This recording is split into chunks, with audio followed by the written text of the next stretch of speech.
നമസ്കാരം. അപ്പൊ നമ്മുടെ 10th പ്രിലിംസിന് വേണ്ടിയിട്ടുള്ള 20 ഡേയ്സ് ചാലഞ്ചിന്റെ ഡേ 5 ആണ്. അപ്പൊ നമ്മൾ അങ്ങനെ 5ാമത്തെ ദിവസത്തിലേക്ക് എത്തി നിൽക്കുകയാണ്. അപ്പൊ ഈ ഒരു 4 ദിവസമായിട്ട് നമ്മൾ പഠിച്ചുകൊണ്ടിരുന്നത് ഏതായിരുന്നു അല്ലെ? നമ്മുടെ ബയോളജിയാണ്. അപ്പൊ ബയോളജി ഒരുവിധമൊക്കെ എന്ത് ചെയ്തിട്ടുണ്ട്, കംപ്ലീറ്റ് ചെയ്തിട്ടുണ്ട്. അപ്പൊ തീർച്ചയായിട്ടും ആദ്യമായിട്ട് കാണുന്നവരാണെങ്കിൽ ഡേ 1 മുതൽ കറക്റ്റ് ആയിട്ട് പഠിച്ചു വരിക കേട്ടോ. ടെലിഗ്രാം ചാനലിൽ ജോയിൻ ചെയ്യാത്തവരാണെങ്കിൽ ജോയിൻ ചെയ്യുക. നമ്മൾ എടുക്കുന്ന ക്ലാസിന്റെ PDF നോട്ട്സും എക്സ്ട്രാ നോട്ട്സ് ഒക്കെ കൊടുക്കുന്നുണ്ട്. അതുപോലെ തന്നെ എക്സാം അതൊക്കെ എന്ത് ചെയ്യുക, നിങ്ങൾ ചെയ്ത് ശീലിക്കുക.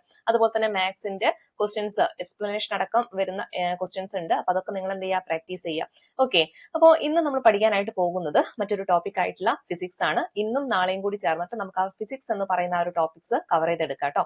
ഓക്കെ, അപ്പൊ നമുക്ക് ആദ്യം നോക്കാം ഫിസിക്സിൽ എന്തൊക്കെയാണ് പഠിക്കാനുള്ളത്, എത്ര മാർക്കിനാണ് ഫിസിക്സ് ചോദിക്കുക എന്ന കാര്യങ്ങളൊക്കെ. അപ്പം നിങ്ങൾക്കറിയാലോ 5 മാർക്കാണ് നമുക്ക് ഈ ഒരു പ്രിലിംസിന് ഫിസിക്സ് എന്ന് പറയുന്ന ടോപ്പിക്കിന് നമുക്ക് ചോദിക്കാനുള്ളത്. ഓക്കെ, ഇതിൽ സിലബസ് നോക്കിക്കഴിഞ്ഞാൽ ഇത്രയും കാര്യങ്ങളാണ് നമുക്ക് പഠിക്കാനായിട്ടുള്ളത്. ദ്രവ്യവും പിണ്ഡവും ആ ഒരു ടോപ്പിക്കുമായി ബന്ധപ്പെട്ട കാര്യങ്ങൾ, അതുപോലെ തന്നെ പ്രവൃത്തിയും ഊർജവും, പിന്നെ ഊർജത്തിന്റെ പരിവർത്തനവുമായി ബന്ധപ്പെട്ട കാര്യങ്ങൾ, പിന്നെ അതുപോലെ മറ്റൊരു ടോപ്പിക്കാണ് താപവും ഊഷ്മാവും എന്ന് പറയുന്നത്, പിന്നെ ചലനവും ബലങ്ങളും, അതുപോലെ തന്നെ ശബ്ദവും പ്രകാശവും, പിന്നെ സൗരയൂഥവും സവിശേഷതയും. അപ്പൊ ഈ സൗരയൂഥമൊക്കെ ആയി ബന്ധപ്പെട്ടിട്ട് എപ്പോഴും ചോദിക്കാൻ സാധ്യത ഉള്ളത് നമുക്ക് ഈ പറയുന്ന പോലെ കറന്റ് അഫയേഴ്സിനെ ബേസ് ചെയ്തുകൊണ്ടുള്ള ISRO അല്ലെ, ISROയുമായി ബന്ധപ്പെട്ട് കിടക്കുന്ന കാര്യങ്ങളൊക്കെ ആയിരിക്കും കൂടുതലായിട്ട് ചോദിക്കുക. അപ്പൊ അത് നമ്മൾ കൂടുതലായിട്ട് നമുക്ക് കറന്റ് അഫയേഴ്സിന്റെ സെക്ഷൻസിൽ കൂടുതലായിട്ട് നമുക്ക് അവിടെ പഠിക്കാം കേട്ടോ. ഓക്കെ, അപ്പൊ നമുക്ക് ഇതിൽ ഓരോ ടോപ്പിക്സ് ആയിട്ട് എന്ത് ചെയ്യാം, പഠിച്ചു തുടങ്ങാം. അപ്പൊ എപ്പോഴും പറയുന്ന പോലെ തന്നെ കൂടെ തന്നെ പഠിച്ചു പോവുക കേട്ടോ. നിങ്ങൾക്കറിയാലോ കമ്പനി ബോർഡ് LGS എന്നൊക്കെ പറഞ്ഞു കഴിഞ്ഞാൽ അത്രയധികം വേക്കൻസി ഉള്ള ഒരു പോസ്റ്റ് ആണ്. അപ്പൊ ഒരാൾ പോലും ഈ ഒരു അവസരം നഷ്ടപ്പെടുത്തരുത്. നമുക്ക് ഈ പ്രിലിംസ് പാസ്സാവാന്ന് പറയുന്നത് അത്ര വലിയ കാര്യമൊന്നുമല്ല. ആ ഒരു ക്രൈറ്റീരിയ അല്ലെ, ആ ഒരു ക്രൈറ്റീരിയ നമുക്ക് കടക്കുക എന്ന് മാത്രമേ ഉള്ളൂ. ഓക്കെ, മെയിൻസിനാണ് നമ്മൾ കൂടുതൽ ഫോക്കസ് ചെയ്യേണ്ടത്. അപ്പൊ നമ്മൾ എന്ത് ചെയ്യുക, ഇനി കുറഞ്ഞ ദിവസമല്ലേ ഉള്ളൂ, എന്നെ കൊണ്ട് പഠിച്ചാൽ പറ്റുമോ എന്ന ചിന്തയിലൊന്നും ഇരിക്കേണ്ട. തരുന്ന കാര്യങ്ങൾ കൃത്യമായിട്ട് പഠിക്കാം. പ്രിലിംസ് പാസ്സാവാൻ വലിയ പാടൊന്നുമില്ല. കമ്പനി ബോർഡ് LGS ഒക്കെ ആണെങ്കിൽ അത്ര വലിയ കട്ട് ഓഫ് ഒന്നും വരില്ല. അപ്പൊ ഇപ്പോഴേ എന്ത് ചെയ്യാം, കറക്റ്റ് ആയിട്ട് തരുന്ന കാര്യങ്ങൾ അതൊരു ഓർഡറിൽ പഠിച്ചു വരിക. ഓക്കെ, അപ്പൊ നമുക്ക് ആദ്യത്തെ ക്വസ്റ്റ്യനിൽ നിന്ന് തുടങ്ങാം. നമുക്ക് ഓരോ ക്വസ്റ്റ്യൻസും ആ ഒരു ടോപ്പിക്കുമായി ബന്ധപ്പെട്ട കാര്യങ്ങളിലൂടെ നമുക്ക് പഠിച്ചെടുക്കാം കേട്ടോ. നമുക്കൊരു ക്വസ്റ്റ്യൻ നോക്കാം. ദ്രവ്യത്തിന്റെ 9ാമത്തെ അവസ്ഥ ഏതാണ്? അപ്പൊ നമ്മൾ ആ ഒരു സിലബസിൽ പറയുന്ന ഒരു കാര്യമാണ് അല്ലെ, ദ്രവ്യവും പിണ്ഡവും എന്ന് പറയുന്ന ഒരു ടോപ്പിക് നിങ്ങൾ കണ്ടിട്ടുണ്ടാവും. അപ്പൊ അതുമായി ബന്ധപ്പെട്ടിട്ട് ചോദിച്ച ഒരു ക്വസ്റ്റ്യൻ ആണ് ഏത്, ദ്രവ്യത്തിന്റെ 9ാമത്തെ അവസ്ഥ ഏതാണത്? ഏതാണ്? ഓപ്ഷൻ C ആണ് അല്ലെ, ജാൻ ടെല്ലർ മെറ്റൽ ആണ്. അപ്പൊ ചോദിക്കാം, വീണ്ടും ചോദിക്കാം, ദ്രവ്യത്തിന്റെ 9ാമത്തെ അവസ്ഥ എന്താണ് എന്ന് ചോദിച്ചു കഴിഞ്ഞാൽ നമുക്ക് പറയാൻ പറ്റണം ഏതാണത്, ജാൻ ടെല്ലർ മെറ്റൽ. ഒരുപാട് തവണ ചോദിച്ച ഒരു പ്രീവിയസ് ഇയർ ക്വസ്റ്റ്യൻ കൂടിയാണ് കേട്ടോ. അപ്പൊ ഓർത്ത് വെച്ചേക്കാം, ദ്രവ്യത്തിന്റെ 9ാമത്തെ അവസ്ഥ എന്നറിയപ്പെടുന്നത് ഏതാണ്, ജാൻ ടെല്ലർ മെറ്റൽ ആണ്. ഇതുമായി ബന്ധപ്പെട്ട് പറയുകയാണെങ്കിൽ ഈ ഒരു ജാൻ ടെല്ലർ മെറ്റലിനെ പറ്റി പറയുമ്പോൾ ഒരേ സമയം ഇതിന് വൈദ്യുത ചാലകമായും അതുപോലെ തന്നെ വൈദ്യുത പ്രതിരോധിയായിട്ടും അവതരിപ്പിക്കാനുള്ള ഒരു കഴിവുണ്ട്. ഓക്കെ, അപ്പൊ ഈ ജാൻ ടെല്ലർ മെറ്റലിനെ സംബന്ധിച്ചിടത്തോളം പറയുകയാണെങ്കിൽ ഒരേ സമയം ഇതിന് എന്ത് ചെയ്യാൻ പറ്റുന്നുണ്ട്, വൈദ്യുത ചാലകമായിട്ടും അതുപോലെ തന്നെ വൈദ്യുത പ്രതിരോധിയായിട്ടും അവതരിപ്പിക്കാൻ കഴിയുന്ന ഒരു ദ്രവ്യ രൂപമാണ് ഏതെന്ന് പറയുന്നത്, ജാൻ ടെല്ലർ മെറ്റൽ എന്ന് പറയുന്നത്. ഓക്കെ, ഇനി നമുക്ക് ഇതുമായി ബന്ധപ്പെടുത്തി പറയുകയാണെങ്കിൽ നമുക്ക് ആദ്യം ദ്രവ്യം എന്താന്ന് അറിയണം അല്ലെ, അതേപോലെ തന്നെ അതുമായി ബന്ധപ്പെട്ട് കിടക്കുന്ന പിണ്ഡം, പിന്നെ അതുപോലെ തന്നെ ഭാരം, ഇതൊക്കെ എങ്ങനെയാണ് വ്യത്യാസപ്പെട്ടിരിക്കുന്നത്. അപ്പൊ അത് നമുക്ക് എന്ത് ചെയ്യാം, ഒന്ന് ഡീറ്റെയിൽഡ് ആയിട്ട് നോക്കാം. അപ്പൊ ആദ്യം തന്നെ നമുക്ക് പഠിക്കാൻ പോകുന്നത് ദ്രവ്യം അഥവാ മാറ്റർ എന്താണെന്നാണ്. ഓക്കെ, അതായത് ദ്രവ്യം അഥവാ മാറ്റർ എന്ന് പറഞ്ഞു കഴിഞ്ഞാൽ സ്ഥിതി ചെയ്യാൻ സ്ഥലം ആവശ്യമുള്ളതും ഭാരമുള്ളതുമായിട്ടുള്ള ഏതൊരു വസ്തുവിനെയും പറയുന്ന പേരാണ് എന്ത്, പദാർത്ഥം അഥവാ ദ്രവ്യം, അല്ലെങ്കിൽ എന്തെന്ന് വിളിക്കും, മാറ്റർ എന്ന് പറയും. മൂന്നും ഒരേ അർത്ഥം തന്നെയാണ്. അപ്പൊ ഒന്ന് പഠിച്ചു വെച്ചേക്കുക. എന്താണ് ദ്രവ്യം എന്ന് ചോദിച്ചു കഴിഞ്ഞാൽ മനസ്സിലാക്കണം, എന്താണ്, സ്ഥിതി ചെയ്യാൻ സ്ഥലം ആവശ്യമുള്ളതും ഭാരമുള്ളതുമായിട്ടുള്ള ഏതൊരു വസ്തുവിനെയും പൊതുവായിട്ട് നമുക്ക് എന്തെന്ന് വിളിക്കാൻ പറ്റും, ദ്രവ്യം അഥവാ മാറ്റർ എന്ന് വിളിക്കാനായിട്ട് പറ്റും. അങ്ങനെയാണെങ്കിൽ ഈ ദ്രവ്യത്തിന്റെ പ്രധാനപ്പെട്ട അവസ്ഥകൾ ഏതൊക്കെയാണെന്ന് ചോദിക്കാറുണ്ട്. ഏതൊക്കെയാണ് ദ്രവ്യത്തിന്റെ പ്രധാനപ്പെട്ട അവസ്ഥകൾ? പ്രധാനമായിട്ടും 7 അവസ്ഥകളിലാണ് ഈ ഒരു ദ്രവ്യം ഉള്ളത്. കൂടുതലായിട്ടുള്ള കാര്യങ്ങൾ ഇങ്ങനെ അപ്ഡേറ്റ് വരാറുണ്ട്, പക്ഷെ എപ്പോഴും ചോദിക്കാറുള്ള ഈ പ്രധാനപ്പെട്ട 7 അവസ്ഥകളെ പറ്റിയിട്ടാണ്. അതിലെ ആദ്യത്തേതാണ് ഏത്, ഖരം എന്ന് പറയുന്നത്. അപ്പൊ ദ്രവ്യത്തിന്റെ ആദ്യ രൂപമായിട്ട് പറയുന്നത് ഏതാണ്, ഖരമാണ്. അതുപോലെ തന്നെ അടുത്തതാണ് ഏത്, ദ്രാവകം എന്ന് പറയുന്നത്. മറ്റൊന്നാണ് വാതകം. അതുപോലെ തന്നെ 4ാമത്തെ അവസ്ഥയാണ് ഏത്, പ്ലാസ്മ എന്ന് പറയുന്നത്. 5ാമത്തേതാണെങ്കിൽ ബോസ്-ഐൻസ്റ്റീൻ കണ്ടൻസേറ്റ് ആണ്. 6ാമത്തേത് ഫെർമിയോണിക് കണ്ടൻസേറ്റ് ആണ്. ദെൻ 7ാമത്തേതാണ് ഏത്, ക്വാർക്ക്, ഗ്ലൂവോൺ, പ്ലാസ്മ എന്ന് പറയുന്നത്. അപ്പൊ ഇതൊന്ന് പഠിച്ചു വെച്ചേക്കുക, എപ്പോഴും ചോദിക്കാറുള്ളതാണ്. ദ്രവ്യത്തിന്റെ 7 അവസ്ഥകൾ, ഇതിങ്ങനെ കാണാതെ പഠിക്കൊന്നും വേണ്ട, ജസ്റ്റ് ഒന്ന് മനസ്സിലാക്കിയാൽ മതി. ദ്രവ്യത്തിന്റെ 7 അവസ്ഥകൾ എന്ന് പറയുമ്പോൾ ആദ്യത്തെ 4 വലിയ കുഴപ്പമില്ലാതെ നിങ്ങൾക്ക് പഠിക്കാൻ പറ്റും അല്ലെ, ഒന്ന് പാടി പഠിച്ചാൽ മതി. ഖരം, ദ്രാവകം, വാതകം, പിന്നെ പ്ലാസ്മ.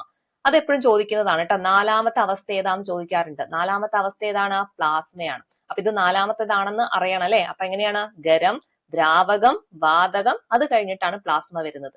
എങ്ങനെയാണ്? ഖരം, ദ്രാവകം, വാതകം, പ്ലാസ്മ. ഓക്കെ, ഇതാണ് ആ ഒരു 4 അവസ്ഥകൾ എന്ന് പറയുന്നത്. പിന്നീട് അങ്ങോട്ടേക്ക് നോക്കുമ്പോൾ അഞ്ചാമത്തെ അവസ്ഥ ഏതാണ്? അത് ബോസ്-ഐൻസ്റ്റീൻ കണ്ടൻസേറ്റ് ആണ്. ആറാമത്തേതാണെങ്കിൽ ഫെർമിയോണിക് കണ്ടൻസേറ്റ്. ഏഴാമത്തേത് ഏതാണ്? Quark gluon plasma. ഓക്കെ, എന്തൊക്കെയാ പറഞ്ഞത്? നമ്മൾ അഞ്ചാമത്തെ പറഞ്ഞത് ബോസ്-ഐൻസ്റ്റീൻ കണ്ടൻസേറ്റ്. ആറാമത്തേത് ഏതാണ്? അതേപോലത്തെ കണ്ടൻസേറ്റ് അല്ലേ? ഏതാ? Fermionic condensate. ഏഴാമത്തെ ആണെങ്കിലോ quark gluon plasma. Okay, clear അല്ലേ? നമ്മൾ 9ാമത്തെ പറഞ്ഞു അല്ലെ, ഏതായിരുന്നു? Jan Teller metal. അപ്പൊ ഇത് കറക്റ്റ് ആയിട്ടൊന്ന് പഠിച്ചു വെച്ചേക്കാം. എപ്പോഴും ചോദിക്കാറുള്ളത് ഈ പ്ലാസ്മയുമായി ബന്ധപ്പെട്ട് എപ്പോഴും ചോദിക്കാറുണ്ട്. കാരണം പ്രപഞ്ചത്തിൽ ഏറ്റവും കൂടുതലായിട്ട് കാണപ്പെടുന്ന ഈ പറയുന്ന പോലെ ദ്രവ്യത്തിന്റെ ഒരു അവസ്ഥയാണ് ഏത്? പ്ലാസ്മ എന്ന് പറയുന്നത്. അപ്പൊ പ്ലാസ്മയാണ് ഇതിൽ ഏറ്റവും കൂടുതലായിട്ട് കാണപ്പെടുന്നത്. ഓക്കെ, ക്ലിയർ ആണല്ലോ? നമുക്കൊന്നും കൂടി പറയാം. ഏതൊക്കെയാണ് 7 അവസ്ഥകൾ എന്ന് പറയുന്നത് ദ്രവ്യത്തിന്റെ? ഖരം, ദ്രാവകം, വാതകം, പ്ലാസ്മ. പ്ലാസ്മ എത്രയാമത്തെയാണ്? 4ാമത്തെ അവസ്ഥയാണ്. അഞ്ചാമത്തേതാണെങ്കിൽ ബോസ്-ഐൻസ്റ്റീൻ കണ്ടൻസേറ്റ്. ആറാമത്തെയാണെങ്കിൽ ഫെർമിയോണിക് കണ്ടൻസേറ്റ്. ഏഴാമത്തെയാണെങ്കിൽ ഏതാണ്? Quark gluon plasma. ഓക്കെ അല്ലേ? അപ്പൊ ദ്രവ്യം എന്താന്നൊക്കെ കിട്ടിയല്ലോ. ഇനി അടുത്തത് ഇതുമായി ബന്ധപ്പെട്ട് പറയേണ്ടതാണ് പിണ്ഡം എന്ന് പറയുന്നത് അല്ലെ. പിണ്ഡം അഥവാ ഇംഗ്ലീഷിൽ പറയുകയാണെങ്കിൽ മാസ് എന്ന് പറയും അല്ലെ. അപ്പൊ മാസ് അഥവാ പിണ്ഡം എന്ന് പറഞ്ഞാൽ എന്താ? ഒരു വസ്തുവിൽ അടങ്ങിയിരിക്കുന്ന ദ്രവ്യത്തിന്റെ അളവിനെയാണ് എന്തെന്ന് പറയുന്നത്? പിണ്ഡം അഥവാ മാസ് എന്ന് പറയുന്നത്. അപ്പൊ എന്താണ് മാസ് എന്ന് ചോദിച്ചാൽ നമുക്ക് പറയാൻ പറ്റണം ഒരു വസ്തുവില് അടങ്ങിയിരിക്കുന്ന ദ്രവ്യത്തിന്റെ അളവ് അല്ലെ. ദ്രവ്യം എന്താന്ന് പറഞ്ഞു. അപ്പം ഒരു വസ്തുവിൽ അടങ്ങിയിരിക്കുന്ന ദ്രവ്യത്തിന്റെ അളവിനെയാണ് മാസ് അഥവാ പിണ്ഡം എന്ന് പറയുന്നത്. അതിന്റെ യൂണിറ്റ് പറയുകയാണെങ്കിൽ എന്താ? കിലോഗ്രാമിലാണ് അല്ലെ. നമുക്കറിയാം മാസ് എന്ന് പറഞ്ഞാൽ അതിന്റെ യൂണിറ്റ് എന്തായിരിക്കും? കിലോഗ്രാം ആണ്. ഓക്കെ, അപ്പൊ എന്താണ് മാസ് എന്ന് പറഞ്ഞാല്? ഒരു വസ്തുവിൽ അടങ്ങിയിരിക്കുന്ന ദ്രവ്യത്തിന്റെ അളവിനെയാണ് എന്തെന്ന് വിളിക്കുന്നത്? പിണ്ഡം അഥവാ മാസ് എന്ന് പറയുന്നത്. അതിന്റെ യൂണിറ്റ് പറയുകയാണെങ്കിൽ അതെന്താ? കിലോഗ്രാം ആണ്.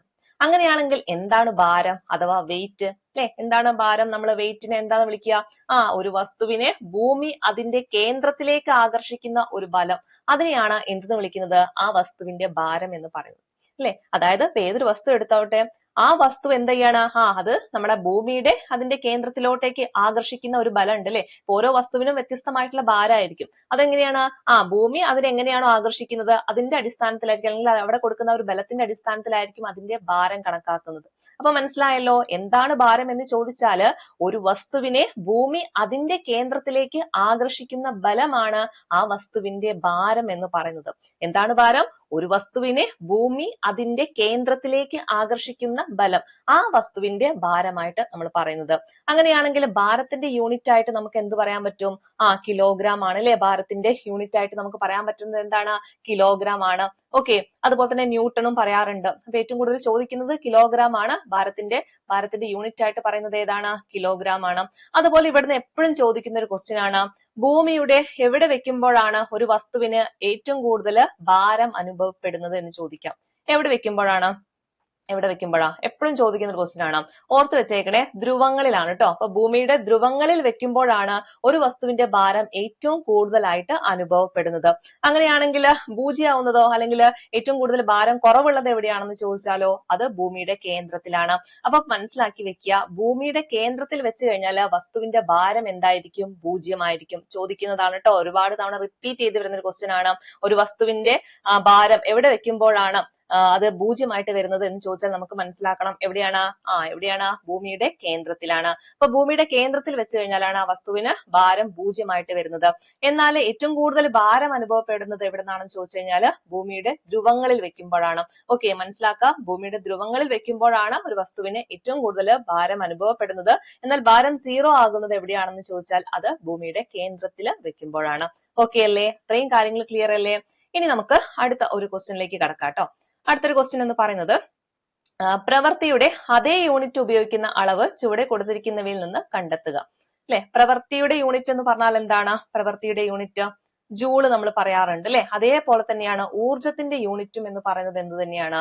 ജൂളാണ്. അപ്പൊ ഇവിടെ നമ്മൾ ടോപ്പിക്കിൽ പറയുന്നതാണ് അല്ലെ, പ്രവൃത്തിയും ഊർജവും എന്ന് പറയുന്ന ഒരു ടോപ്പിക്സ് നമ്മുടെ ഈ ഒരു ഫിസിക്സ് എന്ന് പറയുന്ന ഭാഗത്ത് നമുക്ക് പഠിക്കേണ്ടതായിട്ടുണ്ട്. അപ്പൊ അതുമായി ബന്ധപ്പെട്ട് നമുക്ക് കുറച്ചും കൂടി കാര്യങ്ങൾ എന്ത് ചെയ്യാം, ഇവിടെ അങ്ങ് പഠിച്ചെടുക്കാം. നമുക്ക് നോക്കാം.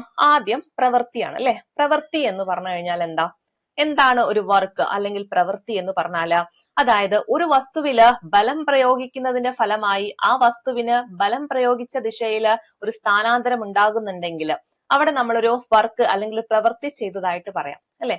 അതായത് ഒരു വസ്തുവില് നമ്മളൊരു ബലം പ്രയോഗിക്കുന്നതിന്റെ ഫലമായിട്ട് ആ വസ്തുവിന് എന്തെങ്കിലും ഒരു സ്ഥാനമാറ്റം ഉണ്ടാവുകയാണെങ്കിൽ അവിടെ എന്താണ്, അവിടെ ചെയ്തത് എന്താണ്, ഒരു പ്രവൃത്തിയായിട്ട് നമുക്ക് പറയാൻ പറ്റും അല്ലെ. ഒന്നുമില്ല, ഇപ്പൊ നമ്മളൊരു മേശ ഒന്ന് വലിക്കാന്ന് വിചാരിക്കുക, ഒരു ഭാഗത്തേക്ക് തള്ളുകയാണെന്ന് വിചാരിക്കുക. അപ്പൊ നമ്മളൊരു മേശ ഒരു ഭാഗത്തേക്ക് തള്ളുന്ന സമയത്ത് ആ മേശ ആ ഒരു തള്ളുന്ന അതേ ദിശയിലേക്ക് അങ്ങോട്ട് പോകുന്നുണ്ടെങ്കിൽ അവിടെ നമുക്ക് മനസ്സിലാക്കാൻ പറ്റും അല്ലെ. അവിടെ എന്താണ്, നമ്മൾ പ്രയോഗിച്ച ദിശയിൽ എന്തുണ്ടായിട്ടുണ്ട്, ഒരു സ്ഥാനാന്തരം ഉണ്ടായിട്ടുണ്ട് അല്ലെ, അതിനൊരു സ്ഥാനമാറ്റം സംഭവിച്ചിട്ടുണ്ട്. അങ്ങനെയാണെങ്കിൽ അവിടെ ഒരു പ്രവൃത്തി നടന്നതായിട്ട് പറയാനായിട്ട് സാധിക്കും.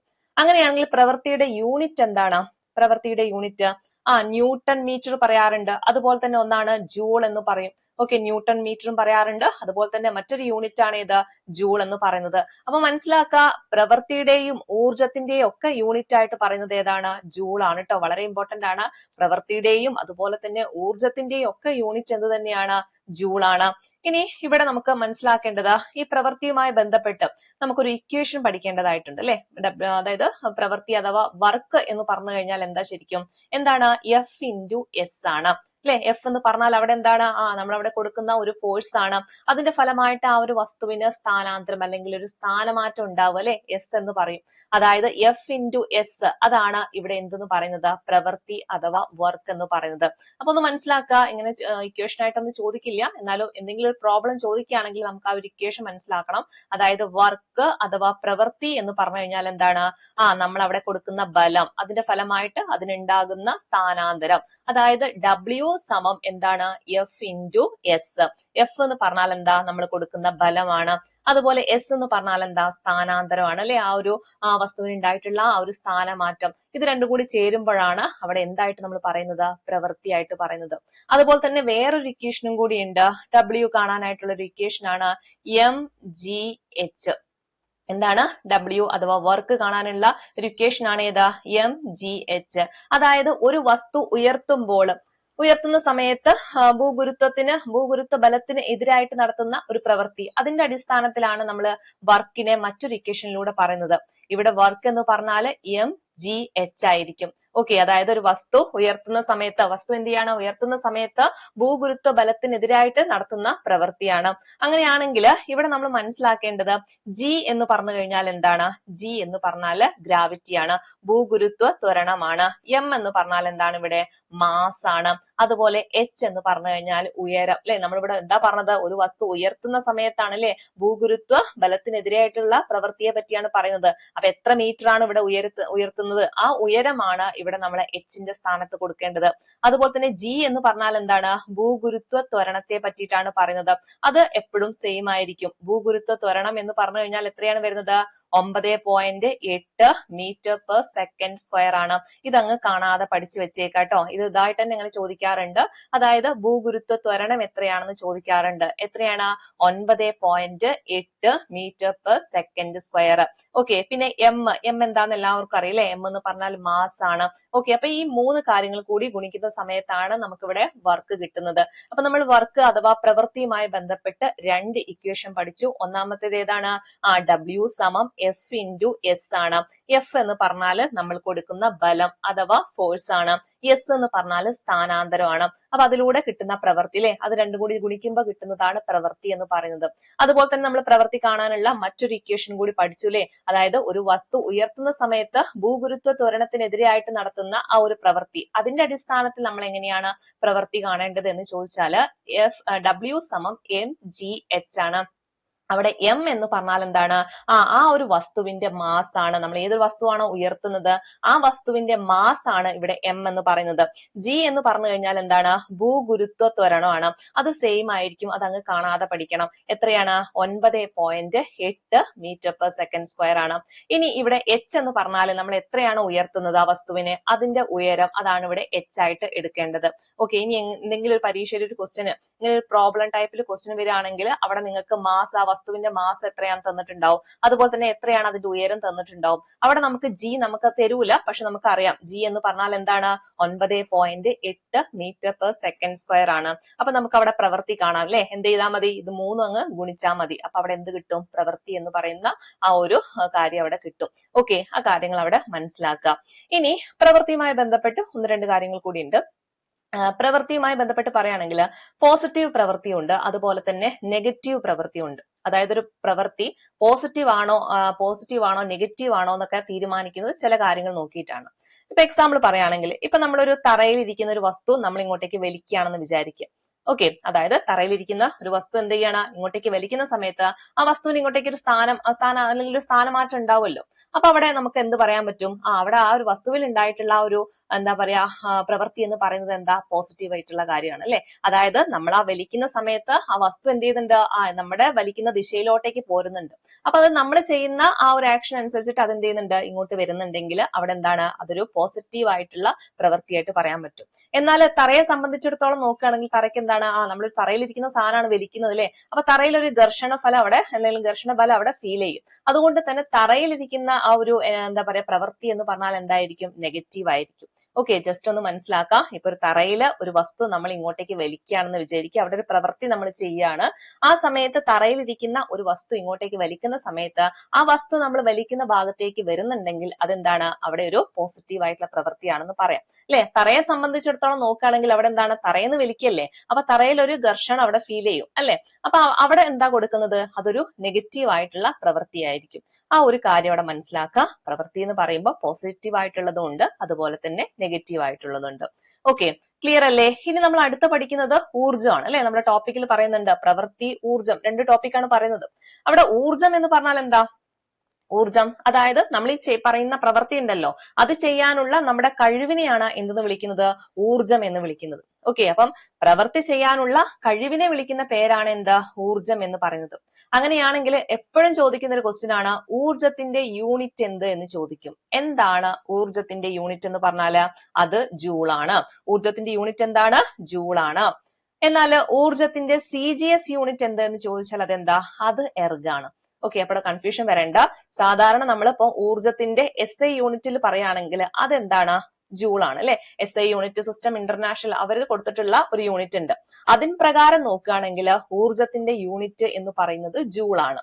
എന്നാൽ നമ്മൾ വേറൊരു യൂണിറ്റ് ആയിട്ട് പറയുന്നതാണ് CGS എന്ന് പറയുന്നത്. ഊർജത്തിന്റെ CGS യൂണിറ്റ് എന്താണെന്ന് ചോദിച്ചാൽ അതെന്താണ്, എർഗാണ്. ഓക്കെ, മാറിപ്പോവില്ലല്ലോ. ഊർജത്തിന്റെ സാധാരണ SI യൂണിറ്റ് ആണെങ്കിൽ ജൂൾ ആണ്, മറ്റേത് CGS ആണെങ്കിൽ അതെന്തായിരിക്കും വരിക, എർഗ് ആയിരിക്കും. ഓക്കെ, അതുപോലെ ഇവിടെ ഓർത്ത് വെച്ചേക്കണം, ഒരു ജൂൾ എന്ന് പറഞ്ഞു കഴിഞ്ഞാൽ 10⁻⁷ എർഗ് ആണ്. ഓക്കെ, അപ്പം ഇവിടെ ഒരു ജൂൾ ആണ്. ഒരു ജൂൾ എന്ന് പറഞ്ഞാൽ എന്താണ്, 10⁻⁷ എർഗ് ആണ്. അതായത് ഒരു ജൂൾ എന്നറിയപ്പെടുന്നത് എത്രയാണ്, 10⁻7 എർഗിന് തുല്യമാണ്. മനസ്സിലാക്കുക, ഒരു ജൂൾ എന്ന് പറഞ്ഞാൽ എന്താണ്, 10⁻7 എർഗിന് തുല്യമാണ്. ഓക്കെ, ഇനി ഊർജവുമായി ബന്ധപ്പെട്ട് ഒന്ന് രണ്ട് ആളുകളെ നമുക്ക് പഠിക്കേണ്ടതായിട്ടുണ്ട്. അതിലൊരാളാണ് തോമസ് യങ് എന്ന് പറയുന്നത്. നമുക്കറിയാം ഊർജം എന്ന് പറയുന്ന വാക്ക് ആദ്യമായിട്ട് ഉപയോഗിച്ച വ്യക്തിയാണ് ആര്, തോമസ് യങ് എന്ന് പറയുന്നത്. ആരാണ് ആദ്യമായിട്ട് ഊർജം എന്ന് പറയുന്ന വാക്ക് ഉപയോഗിച്ചത്, ഒരു യങ് ആയിട്ടുള്ള ആളാണ് അല്ലെ. യങ് ആയിട്ടുള്ള ആളുകൾക്കല്ലേ ഊർജം കൂടുതൽ ഉണ്ടാവുക. അപ്പൊ തോമസ് യങ് ആണ് ഊർജം എന്ന വാക്ക് ആദ്യമായിട്ട് ഉപയോഗിച്ചത്. അങ്ങനെയാണെങ്കിൽ ഒരു നിയമം ഉണ്ടല്ലേ ഊർജവുമായി ബന്ധപ്പെട്ട്, എന്താണത്, ഊർജ സംരക്ഷണ നിയമം. നമുക്കറിയാം ഊർജ സംരക്ഷണ നിയമം എന്താ പറയുന്നത്, ഊർജം ആർക്കും നിർമ്മിക്കാനോ നശിപ്പിക്കാനോ ഒന്നും സാധിക്കില്ല. അത് ഒരു രൂപത്തിൽ നിന്ന് മറ്റൊരു രൂപത്തിലേക്ക് മാറ്റാനായിട്ടേ സാധിക്കുള്ളൂ. അതിനെയാണ് നമ്മൾ ഊർജ സംരക്ഷണ നിയമം എന്ന് പറയുന്നത്. അങ്ങനെയാണെങ്കിൽ ആരാണ് ഈ ഒരു നിയമം ആവിഷ്കരിച്ചത്, അതാരാണ്, വേറെ ആരുമല്ല, ആൽബർട്ട് ഐൻസ്റ്റീൻ ആണ്. ആൽബർട്ട് ഐൻസ്റ്റീൻ ആണ് ഊർജ സംരക്ഷണ നിയമം ആവിഷ്കരിച്ചിട്ടുള്ളത്. അപ്പൊ രണ്ട് പേരുകളൊന്ന് ഓർത്തു വെച്ചേക്കുക. ഒന്ന് തോമസ് യങ് ആണ്, മറ്റൊരാൾ ആരാണ്, ആൽബർട്ട് ഐൻസ്റ്റീൻ. തോമസ് യങ് എന്താ പറഞ്ഞത്, ഊർജം അല്ലെ. തോമസ് യങ്ങിനെ പറ്റി പറഞ്ഞത് എന്താണ്, ഊർജം എന്ന് പറയുന്ന പദം ആദ്യമായിട്ട് ഉപയോഗിച്ചത് അല്ലെ, ആദ്യമായിട്ട് ഉപയോഗിച്ചത് ഊർജം, എനർജി എന്ന് പറയുന്നത് ആരാണ്, എന്റെ ഒരു എനർജി ഉള്ള ഒരാൾ തന്നെയാണ് അല്ലെ, ഒരു യങ് ആയിട്ടുള്ള ഒരാളാണ്. അതാരാണ്, തോമസ് യങ്. എന്നാൽ ഊർജ സംരക്ഷണ നിയമം, ഊർജം ആർക്കും നിർമ്മിക്കാനോ നശിപ്പിക്കാനോ സാധിക്കില്ല. ഊർജം ഒരു രൂപത്തിൽ നിന്ന് മറ്റൊരു രൂപത്തിലേക്ക് മാറ്റാനേ സാധിക്കുള്ളൂ. ആ ഒരു നിയമമാണ് ഊർജ സംരക്ഷണ നിയമം എന്ന് പറയുന്നത്. ഈ ഊർജ സംരക്ഷണ നിയമം ആവിഷ്കരിച്ച വ്യക്തിയാണ് ആര്, ആൽബർട്ട് ഐൻസ്റ്റീൻ എന്ന് പറയുന്നത്. ഓക്കെ, ക്ലിയർ അല്ലേ. ഇനി ഊർജവുമായി ബന്ധപ്പെട്ട് നമുക്ക് ഒന്ന് രണ്ട് വ്യത്യസ്തമായിട്ടുള്ള ഊർജങ്ങളുണ്ട്. അതിൽ വരുന്നതാണ് ഒന്ന് സ്ഥിതികോർജവും മറ്റൊന്നാണ് ഗതികോർജവും. ഏതൊക്കെയാണ്, ഒന്ന് സ്ഥിതികോർജവും മറ്റൊന്നാണ് ഗതികോർജവും. അങ്ങനെയാണെങ്കിൽ എന്താണ് സ്ഥിതികോർജം? എന്താണ്? അതായത് ഒരു വസ്തുവില് സ്ഥാനം കൊണ്ട് രൂപീകൃതമാകുന്ന ഊർജമാണ് സ്ഥിതികോർജം എന്ന് പറയുന്നത്.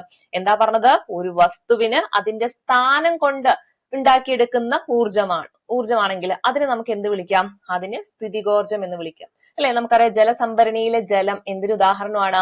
സ്ഥിതികോർജത്തിന് ഉദാഹരണമാണ്. കാരണം അത് അങ്ങനെ അവിടെ അങ്ങനെ കെട്ടിക്കിടക്കുകയാണ് അല്ലെ. അവിടെ അതിന്റെ ഒരു സ്ഥാനം കൊണ്ടാണ് അതിന് ഊർജം ലഭിക്കുന്നത്. അതുകൊണ്ടാണ് ഈ ജലസംഭരണിയിലെ അല്ലെങ്കിൽ ജലസംഭരണിയിലെ ജലം എന്തിനു ഉദാഹരണമായിട്ട് പറയുന്നത്? സ്ഥിതികോർജത്തിന് ഉദാഹരണമായിട്ട് പറയുന്നത്. അതായത് ഒരു വസ്തുവിന് അതിന്റെ സ്ഥാനം കൊണ്ട് ഉണ്ടാക്കിയെടുക്കുന്ന ഊർജ രൂപമാണ് എന്തെന്ന് പറയുന്നത്? സ്ഥിതികോർജം എന്ന് പറയുന്നത്. ഓക്കെ, അതുപോലെ ഉയരം കൂടുന്നതിനനുസരിച്ചിട്ട് സ്ഥിതികോർജം എന്താ ചെയ്യുക? കൂടുകയാണ് ചെയ്യുക കേട്ടോ. ഉയരം കൂടുന്നതിനനുസരിച്ചിട്ട് സ്ഥിതികോർജം അവിടെ കൂടുകയാണ് ചെയ്യുക. അതുപോലെ ഇവിടുന്ന് ചോദിക്കാൻ ഒരു സാധ്യതയുള്ള ഒരു ക്വസ്റ്റ്യൻ ആണ്, സ്ഥിതികോർജവുമായി ബന്ധപ്പെട്ട ഒരു ഇക്വേഷൻ ഉണ്ട്, അത് നമ്മൾ ഓൾറെഡി പഠിച്ചതാണ്, mgh. ഇവിടെയും നമ്മൾ ഉപയോഗിക്കേണ്ട ഒരു ഇക്വേഷൻ തന്നെയാണ് mgh. ഇപ്പൊ സ്ഥിതികോർജത്തിന്റെ ഒരു ഇക്വേഷൻ ആയിട്ട് പറയുന്നത് എന്ത് തന്നെയാണ്? mgh ആണ്. m എന്ന് പറഞ്ഞാൽ വസ്തുവിന്റെ മാസ്, g എന്ന് പറഞ്ഞു കഴിഞ്ഞാൽ എന്താ? ഗ്രാവിറ്റി ആണ്. അതുപോലെ h എന്ന് പറഞ്ഞാൽ എന്താണ്? ഹൈറ്റ് ആണ്. ഇത് മൂന്നും കൂടി അങ്ങ് ഗുണിച്ചാൽ മതി, അവിടെ നമുക്ക് സ്ഥിതികോർജം കാണാനായിട്ട് കിട്ടും. അങ്ങനെ ഇക്വേഷൻ ആയിട്ടൊന്നും ചോദിക്കില്ല, ജസ്റ്റ് പറഞ്ഞെന്നുള്ളൂ. അപ്പൊ മനസ്സിലാക്കി വെക്കുക, എന്താണ് സ്ഥിതികോർജം എന്ന് ചോദിച്ചാൽ എന്താ പറയേണ്ടത്?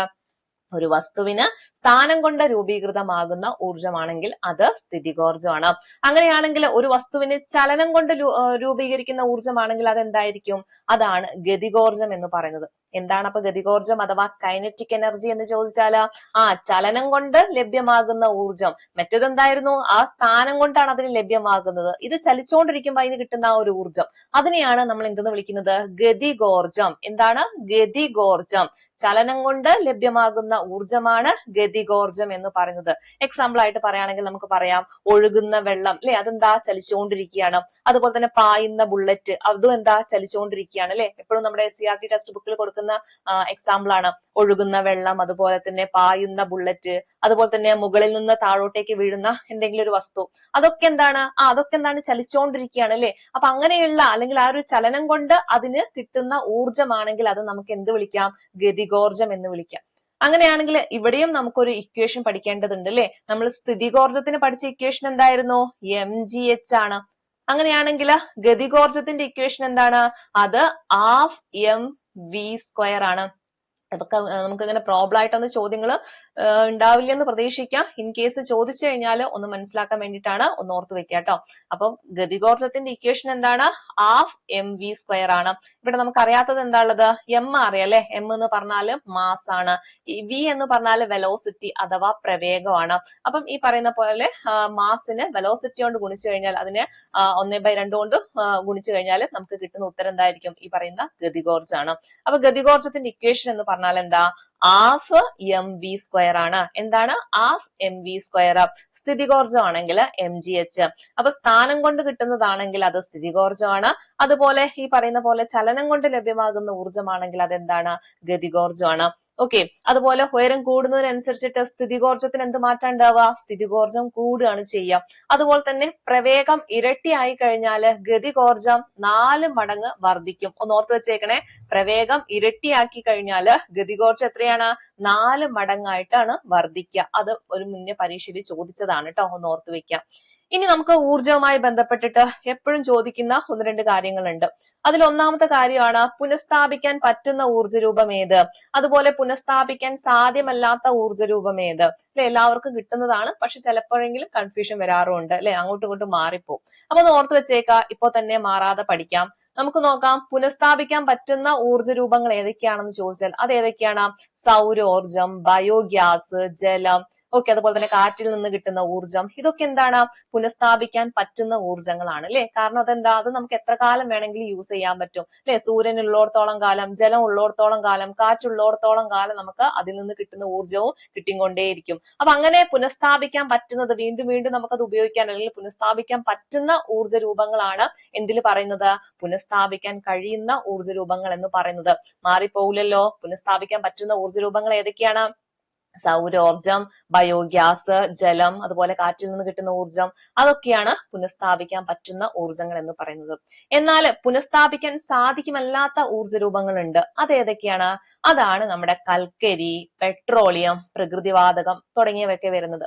അല്ലെ? നമുക്കറിയാം ഇത് നമുക്ക് എടുക്കും തോറും അതിന്റെ സോഴ്സ് കുറഞ്ഞുകൊണ്ടിരിക്കുകയാണ് അല്ലെ? അത് വീണ്ടും വീണ്ടും നമുക്ക് എന്ത് ചെയ്യാൻ പറ്റില്ല, ഇങ്ങനെ ഉണ്ടാക്കിയെടുക്കാനായിട്ട് പറ്റില്ല. അപ്പൊ ഇതൊക്കെ എന്താണ്, കൽക്കരി ആണെങ്കിലും പെട്രോളിയം ആണെങ്കിലും പ്രകൃതി വാതകമാണെങ്കിലും അങ്ങനെയുള്ള ഊർജ്ജ രൂപങ്ങളൊക്കെ എന്താണ്, നമുക്ക് പുനഃസ്ഥാപിക്കാൻ സാധ്യമല്ലാത്തതാണ് അല്ലെ? അത് നമ്മൾ എടുക്കും തോറും എന്ത് ചെയ്യും, അതിന്റെ സോഴ്സ് കുറഞ്ഞുകൊണ്ടിരിക്കും. എന്നാൽ ഈ പറയുന്ന പോലെ സൂര്യനിൽ നിന്നുള്ള ഊർജ്ജമാണെങ്കിലും കാറ്റിൽ നിന്നാണെങ്കിലും ജലത്തിൽ നിന്നാണെങ്കിലും ഇത് ഇവിടെ ഉള്ളിടത്തോളം കാലം നമുക്കത് കിട്ടിക്കൊണ്ടേയിരിക്കും. അതാണ് ഇവ തമ്മിലുള്ള വ്യത്യാസം എന്ന് പറയുന്നത്. അപ്പം മാറാതെ പഠിക്കാട്ടോ. ഇനി ഇവിടെ നിന്ന് എപ്പോഴും ചോദിക്കുന്ന ഒരു ക്വസ്റ്റ്യൻ ആണ് ഊർജത്തിന്റെ പരിവർത്തനം. അല്ലെ? സ്ഥിരം ചോദ്യമായിട്ട് വരാറുണ്ട്. അതായത് ഇപ്പം ഏതെങ്കിലും ഒരു ഉപകരണം തന്നിട്ട് അതിൽ നടക്കുന്ന ഊർജ പരിവർത്തനം എന്താന്ന് ചോദിക്കും. ഇപ്പൊ എക്സാമ്പിൾ ആയിട്ട് പറയുകയാണെങ്കിൽ ഡൈനാമോയിൽ എന്ത് ഊർജ പരിവർത്തനമാണ് നടക്കുന്നത്? എന്താണ്? നമുക്കറിയാം അല്ലെ, യന്ത്രം അവിടെ പ്രവർത്തിക്കുകയാണ്. ഈ യാന്ത്രികോർജം എന്തായിട്ടാണ് മാറുന്നത്? വൈദ്യുതി അല്ലേ അവിടെ കിട്ടുന്നത്. അപ്പൊ യാന്ത്രികോർജം വൈദ്യുതോർജമായിട്ട് മാറുന്ന ഒരു പ്രവർത്തനമാണ് എവിടെ നടക്കുന്നത്? ഡൈനാമോയിൽ നടക്കുന്നത്. ഓക്കെ, മാറിപ്പോവാതെ പഠിക്കാം. ഡൈനാമോയിൽ എന്താ നടക്കുന്നത്? യാന്ത്രികോർജം വൈദ്യുതോർജമായിട്ടാണ് മാറുന്നത്. അതുപോലെ ഇസ്തിരിപ്പെട്ടി അവിടെ എന്ത് ഊർജ പരിവർത്തനമാണ് നടക്കുന്നത്? എന്താണ്? നമുക്കറിയാം അല്ലെ, ഇസ്തിരിപ്പെട്ടി എങ്ങനെയാണ് വർക്ക് ചെയ്യുന്നത്? അവിടെ വൈദ്യുതി ഉപയോഗിക്കുന്നുണ്ട് അല്ലെ? വൈദ്യുതോർജം എന്തായിട്ടാണ് മാറുന്നത്? താപോർജമായിട്ടാണ് അല്ലെ ഇസ്തിരിപ്പെട്ടി എങ്ങനെ ചൂടാകുന്നത്? ഇവിടെ നമ്മൾ അവിടെ വൈദ്യുതി അവിടെ ഓണാക്കുന്ന സമയത്താണ് അവിടെ ചൂടാകുന്നത്. അതായത് വൈദ്യുതോർജമാണ് എന്തായിട്ട് മാറുന്നത്? താപോർജമായിട്ട് മാറുന്നത്. ഓക്കെ, അതുപോലെ തന്നെ മറ്റൊന്നാണ് മൈക്രോഫോണിൽ എങ്ങനെയാണ് ഊർജ പരിവർത്തനം നടക്കുന്നത്? എങ്ങനെയാണ്? ശബ്ദോർജമാണ് വൈദ്യുതോർജമായിട്ട് മാറുന്നത് ട്ടാ. ഇത് ഇമ്പോർട്ടന്റ് ആണ്, എപ്പോഴും പരീക്ഷയിൽ ചോദിക്കുന്ന ഒരു സാധനമാണ് മൈക്രോഫോൺ. കാരണം ഒരുവിധ ആളുകളൊക്കെ തെറ്റിക്കുന്നതാണ്. ഓക്കെ, മനസ്സിലാക്കുക. മൈക്രോഫോൺ ആണെങ്കിൽ അവിടെ ശബ്ദോർജമാണ് എന്തായിട്ട് മാറുന്നത്? വൈദ്യുതോർജമായിട്ട് മാറുന്നത്. എന്നാൽ ഇവിടെ ശ്രദ്ധിക്കണം, ഈ ലൗഡ് സ്പീക്കർ ഉണ്ടല്ലോ, ലൗഡ് സ്പീക്കർ അവിടെ എന്താ നടക്കുന്നത്? അവിടെ നേരെ ഇതിന്റെ ഓപ്പോസിറ്റ് ആണ്. നമുക്കറിയാം ലൗഡ് സ്പീക്കർ എന്ന് പറയുമ്പോൾ എന്താ വരുന്നത്? ശബ്ദമല്ല പുറത്തേക്ക് വരുന്നത്. അപ്പൊ അതെങ്ങനെയാ വരുന്നത്? വൈദ്യുതോർജം അല്ലെ? വൈദ്യുതോർജം എന്തായിട്ടാണ് മാറുന്നത്? വൈദ്യുതോർജം ശബ്ദോർജമായിട്ടാണ് മാറുന്നത്. ഓക്കെ, വൈദ്യുതോർജമാണ് ശബ്ദോർജമായിട്ട് മാറുന്നത്. അതിന്റെ നേരെ ഓപ്പോസിറ്റ് ആണ് മൈക്രോഫോണിൽ നടക്കുന്നത്. അപ്പൊ ഇത് രണ്ടും എന്ത് ചെയ്യുക? കണക്ട് ചെയ്ത് വെച്ച് പഠിക്കാം. അതായത് ലൗഡ് സ്പീക്കർ ആണെങ്കിൽ നമുക്കറിയാലേ, ലൗഡ് സ്പീക്കർ എന്ന് പറയുമ്പോൾ പുറത്തേക്ക് എന്താ വരുന്നത്? സൗണ്ട് അല്ലേ വരുന്നത്. അവിടെ എന്താ സംഭവിക്കുന്നത്? വൈദ്യുതോർജമാണ് ശബ്ദോർജമായിട്ട് മാറുന്നത്. എന്നാൽ മൈക്രോഫോണിൽ അങ്ങനെയല്ല. അവിടെ എന്താ ചെയ്യുന്നത്? ഈ ശബ്ദോർജമാണ് എന്തായിട്ട് മാറുന്നത്? വൈദ്യുത തരംഗങ്ങളായിട്ട് മാറുന്നത് അല്ലെ? അതായത് ശബ്ദോർജമാണ് വൈദ്യുതോർജമായിട്ട് മാറുന്നത്. ഇത് മാറാതെ പഠിക്കട്ടോ. ഓക്കെ, ക്ലിയർ അല്ലേ? ഇനി മറ്റൊന്നാണ് സോളാർ സെല്ലിൽ എങ്ങനെയാ നടക്കുന്നത്? സോളാർ സെൽ എന്ന് കേൾക്കുമ്പോൾ അറിയാം അല്ലെ, അവിടെ എന്താണ്? നമ്മൾ സൂര്യനിൽ നിന്നുള്ള പ്രകാശമാണ് ഉപയോഗിക്കുന്നത്. അതായത് പ്രകാശോർജമാണ് എന്തായിട്ട് മാറുന്നത്? വൈദ്യുതോർജമായിട്ട് മാറുന്നത് അല്ലെ? സോളാർ സെല്ലിലൊക്കെ എന്താ നടക്കുന്നത്? പ്രകാശം ഉപയോഗിച്ചും കൊണ്ട് അതിനെന്താക്കി മാറ്റുകയാണ് ചെയ്യുന്നത്? വൈദ്യുതി ആക്കി മാറ്റുകയാണ് ചെയ്യുന്നത്. അതായത് ഈ പറയുന്ന പോലെ പ്രകാശോർജമാണ് എന്തായിട്ട് മാറുന്നത്? വൈദ്യുതോർജമായിട്ട് മാറുന്നത്. അതുപോലെ തന്നെ മറ്റൊന്നാണ് വൈദ്യുത മോട്ടോറിലൊക്കെ എന്താ നടക്കുന്നത്? ഒന്ന് ആലോചിച്ച് നോക്കിയേ. മോട്ടോറിലൊക്കെ എന്താ സംഭവിക്കുക? അവിടെ നമ്മൾ വൈദ്യുതി ഓണാക്കിയിട്ടല്ലേ അവിടെ യന്ത്രം പ്രവർത്തിക്കാൻ പറ്റുള്ളൂ. അതായത് വൈദ്യുതോർജമാണ് എന്തായിട്ട് മാറുന്നത്? യാന്ത്രികോർജമായിട്ട് മാറുന്നത് അല്ലെ? മോട്ടോർ എന്ന് പറയുമ്പോൾ അവിടെ എന്താ? ആ യന്ത്രം അവിടെ പ്രവർത്തിക്കുകയാണ്. അതായത് വൈദ്യുതോർജമാണ് എന്തായിട്ട് മാറുന്നത്? യാന്ത്രികോർജമായിട്ട് മാറുന്നത്. ഓക്കെ, ഇനി ഇവിടുന്ന് ചോദിക്കാൻ സാധ്യതയുള്ള ഒന്ന് രണ്ട് കാര്യങ്ങൾ കൂടി പറയാം.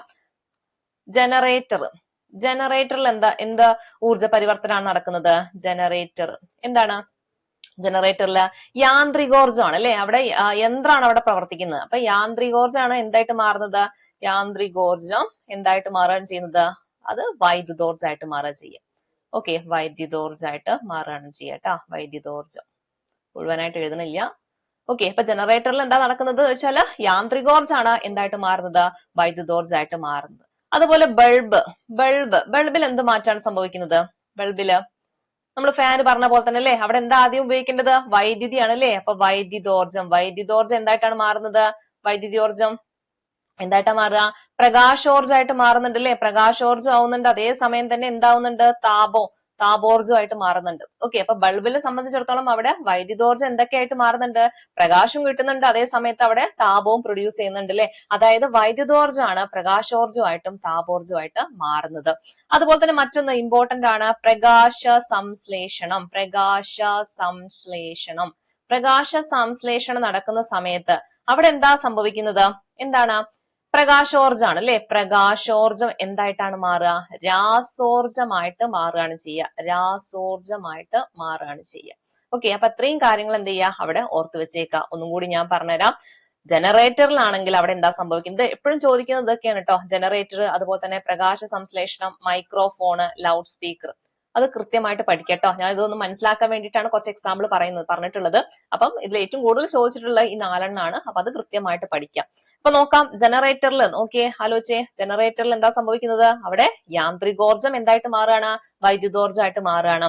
പ്രകാശ സംശ്ലേഷണം നടക്കുന്ന സമയത്ത് നമുക്കറിയാം, പ്രകാശം ഉപയോഗിച്ചിട്ടല്ലേ പ്രകാശ സംശ്ലേഷണം നടക്കുന്നത്. അപ്പൊ പ്രകാശം എന്തായിട്ട് മാറുകയാണ് ചെയ്യുന്നത്? പ്രകാശോർജ്ജം രാസോർജ്ജമായിട്ട് മാറുകയാണ് ചെയ്യുന്നത്. അതുപോലെ തന്നെ ബൾബിലാണെങ്കിൽ നമ്മൾ പറഞ്ഞു, വൈദ്യുതോർജ്ജം എന്തായിട്ട് മാറുന്നുണ്ട്? പ്രകാശോർജ്ജവും അതുപോലെ തന്നെ താപോർജ്ജമായിട്ടാണ് മാറുന്നത്. അതുപോലെ തന്നെ നമ്മൾ പറഞ്ഞതാണ് മൈക്രോഫോണ്. മൈക്രോഫോണിൽ എന്താ സംഭവിക്കുന്നത്? മൈക്രോഫോണില് ശബ്ദോർജ്ജമാണ് എന്തായിട്ട് മാറുന്നത്? വൈദ്യുതോർജ്ജമായിട്ട് മാറുന്നത്. എന്നാൽ ലൗഡ് സ്പീക്കറിൽ എങ്ങനെയാണ്? അതിന്റെ നേരെ ഓപ്പോസിറ്റ് അല്ലെ. അതായത് വൈദ്യുതോർജ്ജമാണ് എന്തായിട്ട് മാറുന്നത്? ശബ്ദോർജ്ജമായിട്ട് മാറുന്നത്. ഓക്കെ, ക്ലിയർ അല്ലേ? അപ്പൊ നമ്മൾ ഇത്രയും എടുത്ത കാര്യങ്ങൾ ഞാനൊന്ന് സ്പീഡിൽ റിവൈസ് ചെയ്തുതരാം കേട്ടോ. എന്നിട്ട് നമുക്ക് എന്ത് ചെയ്യാം, അടുത്ത ടോപ്പിക്കിലേക്ക് കടക്കാം. അപ്പൊ നമ്മൾ എന്തൊക്കെ കാര്യങ്ങളാണ് പഠിച്ചത്? ആദ്യം തന്നെ ദ്രവ്യവുമായി ബന്ധപ്പെട്ട കാര്യങ്ങൾ പഠിച്ചു അല്ലെ. നമ്മൾ പറഞ്ഞു ദ്രവ്യത്തിന്റെ 9ാമത്തെ അവസ്ഥ ഏതാണെന്നൊക്കെ പറഞ്ഞു അല്ലെ. ഏതായിരുന്നു? എത്ര പേർക്ക് ഓർമ്മയുണ്ട പേര്? എന്തായിരുന്നു? ജാൻ ടെല്ലർ മെറ്റൽ ആണ് അല്ലെ. ജാൻ ടെല്ലർ മെറ്റൽ ആണ് ദ്രവ്യത്തിന്റെ 9ാമത്തെ അവസ്ഥ എന്ന് പറയുന്നത്. അപ്പൊ നമുക്ക് എല്ലാവർക്കും ഒരു സംശയം ഉണ്ടാവും അല്ലെ, എന്താണ് അപ്പൊ ദ്രവ്യം എന്ന് പറഞ്ഞാല്? അപ്പൊ നമ്മൾ പഠിച്ചിട്ടുണ്ട്, ദ്രവ്യം എന്ന് പറഞ്ഞാൽ എന്താ? സ്ഥിതി ചെയ്യാൻ സ്ഥലം ആവശ്യമുള്ളതും ഭാരമുള്ളതുമായിട്ടുള്ള ഏതൊരു വസ്തുവിനെയും നമുക്ക് എന്തെന്ന് പറയാൻ പറ്റും? ദ്രവ്യം അഥവാ മാറ്റർ എന്ന് പറയാൻ പറ്റും. അങ്ങനെയാണെങ്കിൽ ദ്രവ്യത്തിന്റെ പ്രധാനപ്പെട്ട 7 അവസ്ഥകൾ ഏതൊക്കെയാണെന്ന് ചോദിച്ചാൽ അത് ഏതൊക്കെയായിരുന്നു? ഒന്നാമത്തേതാണ് ഖരം, രണ്ടാമത്തേത് ദ്രാവകം, 3 ഏതാണ്? വാതകം, 4ാമത്തേതാണ് പ്ലാസ്മ. എപ്പോഴും ചോദിക്കാറുണ്ട് കേട്ടോ, ദ്രവ്യത്തിന്റെ 4ാമത്തെ അവസ്ഥ ഏത്? കാരണം എന്താ? ഏറ്റവും കൂടുതലായിട്ട് കാണപ്പെടുന്ന അവസ്ഥ കൂടിയാണ് ഈ പറയുന്ന പ്ലാസ്മ എന്ന് പറയുന്നത്. അതേപോലെ തന്നെ ദ്രവ്യത്തിന്റെ 4ാമത്തെ അവസ്ഥ കൂടിയാണ് ഏത്? പ്ലാസ്മ എന്ന് പറയുന്നത്. സൂര്യനിലൊക്കെ കാണപ്പെടുന്ന അവസ്ഥയും ഏത് തന്നെയാണ്? പ്ലാസ്മയാണ്. ഓക്കെ, ഇനി 5ാമത്തെ അവസ്ഥ പറയുകയാണെങ്കിൽ അതേതാ? ബോസ്-ഐൻസ്റ്റീൻ കണ്ടൻസേറ്റ് ആണ്. അതുപോലെ 6ാമത്തെ അവസ്ഥയാണെങ്കിലോ ഫെർമിയോണിക് കണ്ടൻസേറ്റ് ആണ്. പിന്നെ 7ാമത്തെ ആണെങ്കിൽ ഏതായിരുന്നു? ക്വാർക്ക് ഗ്ലൂവോൺ പ്ലാസ്മയാണ്. പിന്നെ നമ്മൾ 9ാമത്തെ പറഞ്ഞു, അതേതായിരുന്നു? ജാൻ ടെല്ലർ മെറ്റൽ ആണ്. ഓക്കെ, പിന്നെ ഇതിനനുസരിച്ചിട്ട് നമ്മൾ പഠിച്ച കാര്യങ്ങളാണ് പിണ്ഡവും അതുപോലെ തന്നെ ഭാരവും അല്ലെ. പിണ്ഡം എന്ന് പറഞ്ഞാൽ, പിണ്ഡം അഥവാ മാസ് എന്ന് പറഞ്ഞാൽ എന്താ? ഒരു വസ്തുവിൽ അടങ്ങിയിരിക്കുന്ന ദ്രവ്യത്തിന്റെ അളവിനെയാണ് എന്തെന്ന് വിളിച്ചത്? പിണ്ഡം എന്ന് പറഞ്ഞത് അല്ലെ. അതുപോലെ അതിന്റെ യൂണിറ്റ് ആയിട്ട് നമുക്ക് എന്ത് പറയാം? കിലോഗ്രാം എന്ന് പറയാം. ഭാരം എന്ന് പറഞ്ഞാൽ എന്താണ്? ഒരു വസ്തുവിനെ ഭൂമി അതിന്റെ കേന്ദ്രത്തിലേക്ക് ആകർഷിക്കുന്ന ഒരു ബലം, അതാണ് ആ വസ്തുവിന്റെ ഭാരം എന്ന് പറയുന്നത്. ഭാരത്തിന്റെ യൂണിറ്റും എന്താണ്? കിലോഗ്രാം ആണ്. ഓക്കെ, അതുപോലെ ഒരു വസ്തുവിനെ എവിടെ വെക്കുമ്പോഴാണ് കൂടുതൽ ഭാരം അനുഭവപ്പെടുന്നത്? അത് നമ്മൾ പറഞ്ഞില്ലേ, ഭൂമിയുടെ ധ്രുവങ്ങളിൽ വെക്കുമ്പോഴാണ് ആ വസ്തുവിന് ഏറ്റവും കൂടുതൽ ഭാരം അനുഭവപ്പെടുക. എന്നാൽ ഭാരം സീറോ ആകുന്നത് എവിടെയായിരിക്കും? എവിടെയാണ്? ഭൂകേന്ദ്രത്തിൽ വെക്കുമ്പോഴാണ് അല്ലെ. ഭൂമിയുടെ കേന്ദ്രത്തിൽ വെക്കുമ്പോഴാണ് അതിന്റെ ഭാരം എന്തായിട്ട് മാറുന്നത്? 0 മാറുന്നത്. ഓക്കെ, പിന്നീട് നമ്മൾ എന്താ പഠിച്ചത്? പ്രവൃത്തിയും ഊർജവുമായി ബന്ധപ്പെട്ട കാര്യങ്ങൾ പഠിച്ചു അല്ലെ. നമുക്കറിയാം, പ്രവൃത്തി എന്ന് പറഞ്ഞാൽ എന്താണ്? ഒരു വസ്തുവില് ബലം പ്രയോഗിക്കുന്നതിന്റെ ഫലമായിട്ട് ആ വസ്തുവിന് ബലം പ്രയോഗിച്ച ദിശയിൽ ഒരു സ്ഥാനാന്തരം ഉണ്ടെങ്കിൽ അവിടെ എന്താണ്? അവിടെ നമ്മളൊരു പ്രവൃത്തി ചെയ്തതായിട്ട് പറയാൻ പറ്റും അല്ലെ. നമ്മളൊരു വസ്തുവിനെ തള്ളുന്ന സമയത്ത് ആ വസ്തു ആ ദിശയിലേക്ക് അങ്ങോട്ട് പോകുന്നുണ്ടെങ്കിൽ അവിടെ ഒരു പ്രവൃത്തി ചെയ്തതായിട്ട് നമുക്ക് പറയാൻ പറ്റും. അതുപോലെ പ്രവൃത്തിയുമായി ബന്ധപ്പെട്ട അതിന്റെ യൂണിറ്റ് നമ്മൾ പറഞ്ഞു, ഏതാണ്? ജൂൾ ആണ് അല്ലെ. പ്രവൃത്തിയുടെയും ഊർജത്തിന്റെയും ഒക്കെ യൂണിറ്റ് എന്താണ്? ജൂൾ ആണ്. അതുപോലെ അവിടെ ഒരു സമവാക്യം നമ്മൾ പഠിച്ചു, 2 സമവാക്യങ്ങൾ പഠിച്ചിട്ടുണ്ടായിരുന്നു. ഒന്നെന്താണ്? W സമം F ഇൻറ്റു S ആണ്. F എന്ന് പറഞ്ഞാൽ നമുക്കറിയാം ഫോഴ്സ് അല്ലെ. നമ്മളൊരു ബലം കൊടുക്കുകയാണ്, അപ്പൊ അവിടെ എന്തുണ്ടാവുന്നുണ്ട്? ഒരു സ്ഥാനാന്തരം ഉണ്ടാവുന്നുണ്ട്. അതായത് F ഇൻറ്റു S, അതാണ് അവിടുത്തെ പ്രവൃത്തി എന്ന് പറയുന്നത്. അതുപോലെ ഒരു വസ്തു ഉയർത്തുന്ന സമയത്ത് ഉണ്ടായിട്ടുള്ള ഒരു പ്രവൃത്തിയുടെ ഇക്വേഷൻ നമ്മൾ പഠിച്ചിട്ടുണ്ടായിരുന്നു അല്ലെ. അതിൽ പ്രകാരം ഈ പറയുന്ന W എന്ന് പറഞ്ഞാൽ എന്തായിരുന്നു? mgh ആണ്. M എന്ന് പറഞ്ഞാൽ മാസ് ആണ്, G എന്ന് പറഞ്ഞാൽ ഗ്രാവിറ്റി ആണ്, H എന്ന് പറഞ്ഞാൽ ഹൈറ്റ് ആണ്. അവിടെ നമ്മൾ ജിയുടെ വാല്യൂ എത്രയാന്നൊക്കെ കാണാതെ പഠിച്ചിട്ടുണ്ടായിരുന്നു അല്ലെ. എത്രയാണ്? 9.8 മീറ്റർ പെർ സെക്കൻഡ് സ്ക്വയർ ആണ്. ഓക്കെ അല്ലേ. ഇനി അവിടെ പ്രവൃത്തിയുമായി ബന്ധപ്പെട്ട് പോസിറ്റീവ് പ്രവൃത്തിയുണ്ട്, നെഗറ്റീവ് പ്രവൃത്തിയുണ്ട് എന്നൊക്കെ പറഞ്ഞിട്ടുണ്ടായിരുന്നു. ആ കാര്യങ്ങളൊക്കെ അവിടെ ഓർക്കുക. പിന്നെ നമ്മൾ പഠിച്ചത് എന്താണ്? ഊർജ്ജമാണ് അല്ലെ. അതായത് ഒരു പ്രവൃത്തി ചെയ്യാനുള്ള കഴിവിനെയാണ് എന്തെന്ന് വിളിക്കുന്നത്? ഊർജം എന്ന് വിളിക്കുന്നത്. ഊർജത്തിന്റെ SI യൂണിറ്റ് ചോദിച്ചാൽ അതെന്താണ്? അത് ജൂൾ ആണ്. അവിടെ CGS യൂണിറ്റും കൂടി നമ്മൾ പഠിച്ചു. ഏതായിരുന്നു അത്? എർഗ് ആണ് അല്ലെ. അതായത് ഒരു ജൂൾ എന്ന് പറഞ്ഞാൽ എത്രയാണ്? 10⁻⁷ എർഗ് എന്നാണ് പറയാ. ഓക്കെ. അതുപോലെ തന്നെ ഊർജവുമായി ബന്ധപ്പെട്ട് രണ്ട് വ്യക്തികളെ നമ്മൾ പഠിച്ചു. ആരൊക്കെയായിരുന്നു? ഒരു തോമസ് യങ്ങും ഉണ്ട്, അതുപോലെ ആൽബർട്ട് ഐൻസ്റ്റീനും. തോമസ് യങ്ങിനെ പറ്റി എന്താ പറഞ്ഞത്? ഒന്ന് ഓർത്തേ. എന്താ പറഞ്ഞത്? നമ്മൾ പറഞ്ഞു ഊർജം എന്ന് പറയുന്ന പദം ആദ്യമായിട്ട് ഉപയോഗിച്ച വ്യക്തിയാണ് ആര്? തോമസ് യങ് എന്ന് പറയുന്നത്. ഓക്കെ. എന്നാൽ ഊർജ സംരക്ഷണ നിയമം കൊണ്ടുവന്നത് ആരാണ്? അത് ആൽബർട്ട് ഐൻസ്റ്റീൻ ആണ്. അതുപോലെ ഊർജവുമായി ബന്ധപ്പെട്ട് സ്ഥിതികോർജം എന്താണ്, ഗതികോർജം എന്താന്നൊക്കെ പറഞ്ഞു അല്ലെ. ഒരു വസ്തുവിന് സ്ഥാനം കൊണ്ട് ഉണ്ടാകുന്നതാണെങ്കിൽ അതെന്താണ്? അത് സ്ഥിതികോർജമാണ്. അവിടെ നമ്മൾ ഇക്വേഷനും കൂടെ പഠിച്ചു. mgh ആണ്. ജലസംഭരണിയിലെ ജലം കെട്ടി നിൽക്കുന്നത് അല്ലെ, അത് എന്ത് തരം ഊർജത്തിന് ഉദാഹരണമാണ്? സ്ഥിതികോർജത്തിന് ഉദാഹരണമാണ്. എന്നാൽ ഒരു വസ്തുവിന് ചലനം കൊണ്ടുണ്ടാകുന്ന ഊർജമാണെങ്കിൽ അതെന്താണ്? അത് ഗതികോർജമാണ് അല്ലെ. നമ്മൾ പഠിച്ചു ഒഴുകുന്ന വെള്ളം, അതുപോലെ തന്നെ മുകളിൽ നിന്ന് വീഴുന്ന കല്ലോ മാങ്ങയോ എന്തോ ആയിക്കോട്ടെ, അതൊക്കെ എന്താണ്? ഈ പറയുന്ന പോലെ ഗതികോർജത്തിന് ഉദാഹരണമാണ്. ഗതികോർജത്തിന്റെ ഇക്വേഷൻ ആയിട്ട് നമ്മൾ പറഞ്ഞത് ഏതായിരുന്നു? ½ ആണ് അല്ലെ. ½ m എന്ന് പറഞ്ഞാൽ എന്താ? മാസ് ആണ്. v എന്ന് പറഞ്ഞാൽ എന്താ? വെലോസിറ്റി അഥവാ പ്രവേഗമാണ്. ഓക്കെ, ക്ലിയർ അല്ലേ?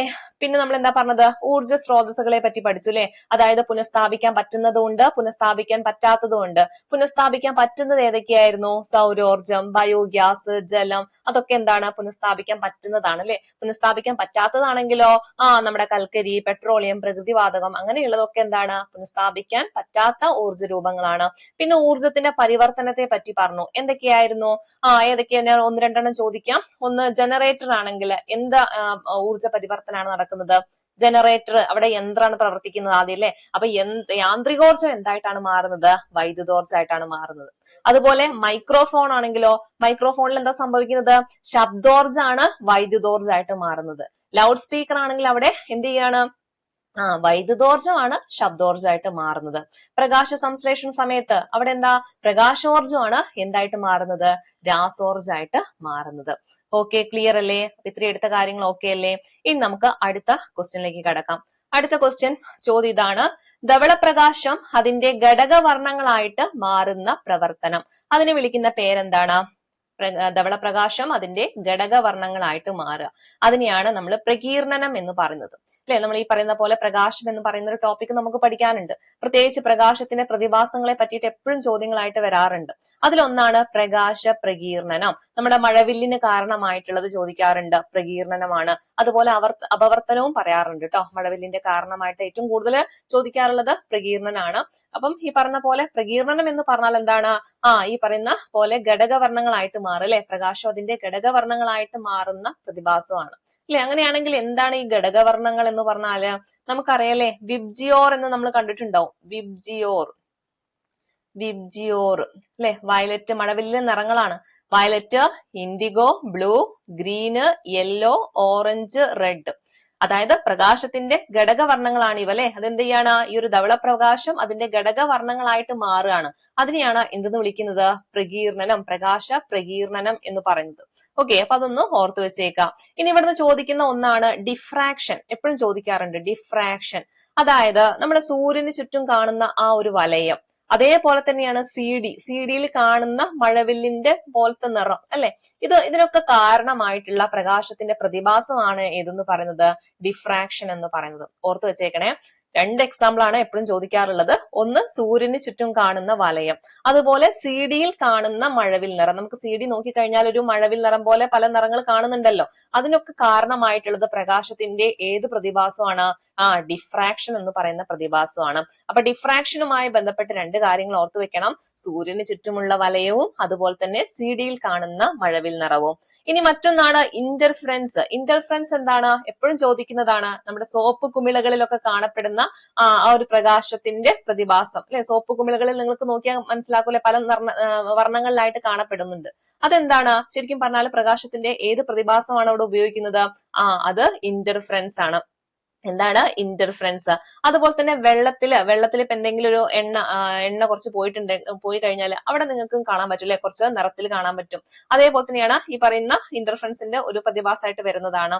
അതായത് വെള്ളത്തിലുള്ള എണ്ണപ്പാളികളിലും കാണപ്പെടുന്ന വർണ്ണത്തിന്റെ അല്ലെങ്കിൽ ആ ഒരു വർണ്ണങ്ങൾക്ക് കാരണമായിട്ടുള്ളതും ഏത് പ്രതിഭാസമാണ്?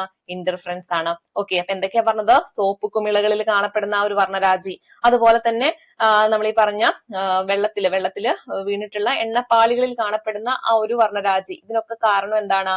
ഇന്റർഫറൻസ് എന്ന് പറയുന്ന പ്രകാശ പ്രതിഭാസമാണ്. തെറ്റരുതേ. സൂര്യന് ചുറ്റുമുള്ള വലയം, അതുപോലെ സിഡിയിൽ കാണുന്ന മഴവിൽ നിറം, അതിനും കാരണം ഏതാ? ഡിഫ്രാക്ഷൻ ആണ്. എന്നാൽ സോപ്പ് കുമിളയിലും എണ്ണപ്പാളിയിലൊക്കെ കാണപ്പെടുന്നത് ഏതാണ്? അത് ഇന്റർഫറൻസ് ആണ്. ഓക്കെ, അതുപോലെ തന്നെ മറ്റൊന്നാണ് വിസരണം. നമ്മുടെ ആകാശത്തിന്റെ നീലനിറം, അതുപോലെ തന്നെ സമുദ്രത്തിന്റെ നീലനിറം, ഇതിനൊക്കെ കാരണം ഏതാണ്? വിസരണമാണ്. ഓക്കെ, അപ്പൊ വിസരണം എന്ന് പറഞ്ഞാൽ ശരിക്കും എന്താ? മാധ്യമത്തിലെ കണങ്ങളിൽ തട്ടി പ്രകാശത്തിന് സംഭവിക്കുന്ന ഒരു ക്രമരഹിതമായിട്ടുള്ള ദിശാവ്യതിയാനമാണ് എന്താ? വിസരണം എന്ന് പറയുന്നത്. അപ്പൊ ഇവിടെ അങ്ങനെയൊന്നും ചോദിക്കുക ഇങ്ങനെയായിരിക്കും: ആകാശത്തിന്റെ നീലനിറത്തിന് കാരണം, അതുപോലെ തന്നെ കടലിന്റെ നീലനിറത്തിന് കാരണമായിട്ടുള്ള പ്രകാശ പ്രതിഭാസം ഏത് എന്ന് ചോദിച്ചാൽ അതേതാണ്? വിസരണമാണ്.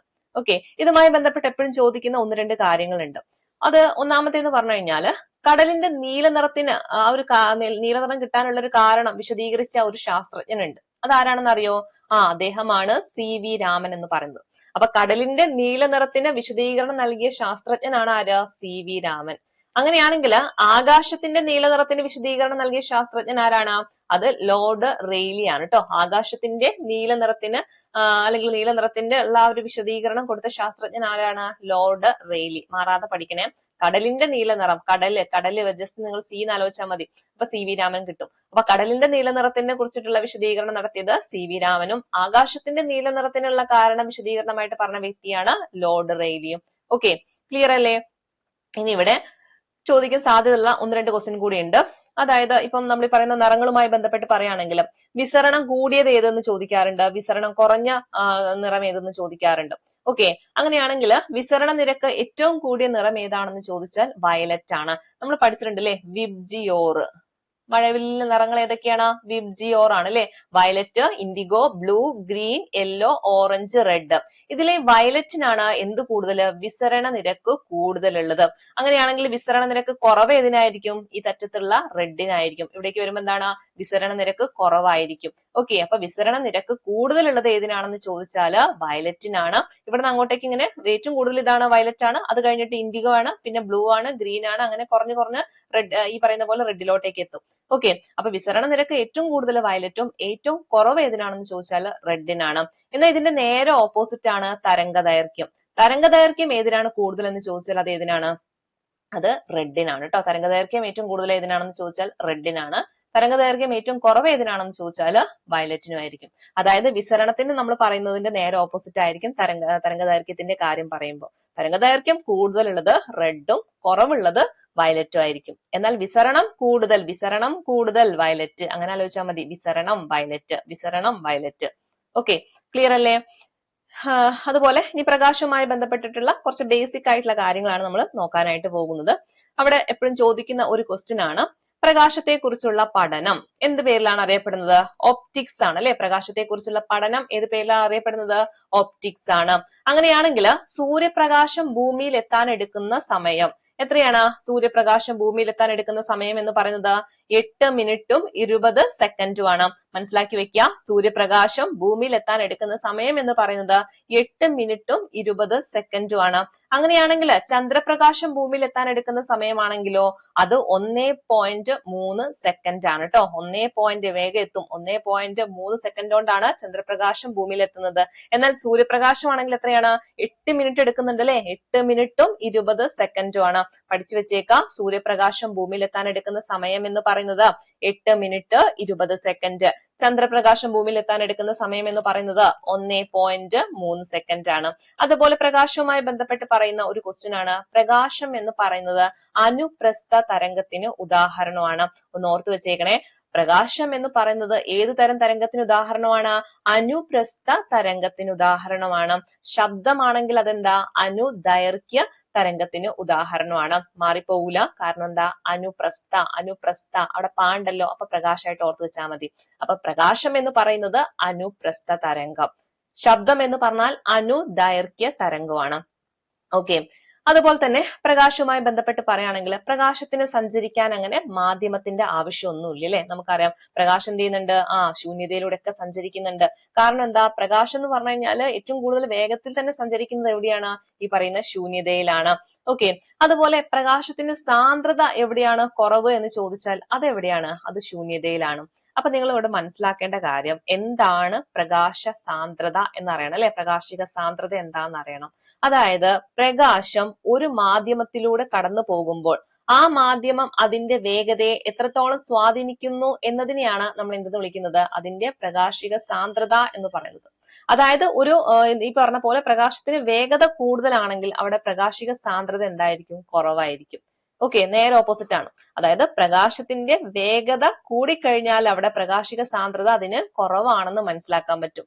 അതുപോലെ തന്നെ പ്രകാശിക വേഗത എവിടെയാണോ കുറവുള്ളത് അവിടെ എന്താണ്? അതിന്റെ പ്രകാശിക സാന്ദ്രത കൂടുതലായിരിക്കും. ഓക്കെ. നമുക്കറിയാം പ്രകാശം ഏറ്റവും കൂടുതൽ വേഗതയിൽ പോകുന്നത് ഏതിലൂടെയാണ്? ശൂന്യതയിലൂടെയാണ് അല്ലെ. നമുക്കറിയാം പ്രകാശത്തിന് അങ്ങനെ മാധ്യമത്തിന്റെ ആവശ്യങ്ങളൊന്നും ഇല്ല അല്ലെ. ഈ ശബ്ദമാണെങ്കിൽ എന്താ? ശബ്ദമാണെങ്കിൽ അതിന് മാധ്യമം ആവശ്യമാണ്. കാരണം എന്താ? എവിടെയെങ്കിലും തട്ടിയാൽ മാത്രമേ സൗണ്ട് കേൾക്കുള്ളൂ. എന്നാൽ പ്രകാശത്തിന് ആ കേസ് വരുന്നില്ല. അപ്പൊ പ്രകാശം എന്ന് പറയുമ്പോൾ അത് ഏറ്റവും കൂടുതൽ വേഗത്തിൽ പോകുന്നത് തന്നെ എവിടെയാണ്? ഏതിലൂടെയാണ്? ശൂന്യതയിലൂടെയാണ്. അതുകൊണ്ടാണ് പ്രകാശിക സാന്ദ്രത ഏറ്റവും കുറവുള്ളത് എവിടെയാണെന്ന് പറയുന്നത്? ശൂന്യതയിലാണെന്ന് പറയുന്നത്. അങ്ങനെയാണെങ്കിൽ നമുക്ക് അറിയണല്ലേ പ്രകാശം ഏതിലൂടെയാണ് വേഗം കുറഞ്ഞു പോകുന്നത്, അല്ലെങ്കിൽ എന്താണ് അതിന്റെ വേഗത കുറവ് ഏത് മാധ്യമത്തിലൂടെയാണെന്ന് ചോദിച്ചാൽ അതേതാണ്? അത് വജ്രത്തിലൂടെയാണ് കേട്ടോ. ഓർത്ത് വെച്ചേക്കണേ. പ്രകാശത്തിന് വേഗത ഏറ്റവും കുറഞ്ഞ മാധ്യമം ഏതാണെന്ന് ചോദിച്ചാൽ അതേതാണ്? വജ്രമാണ്.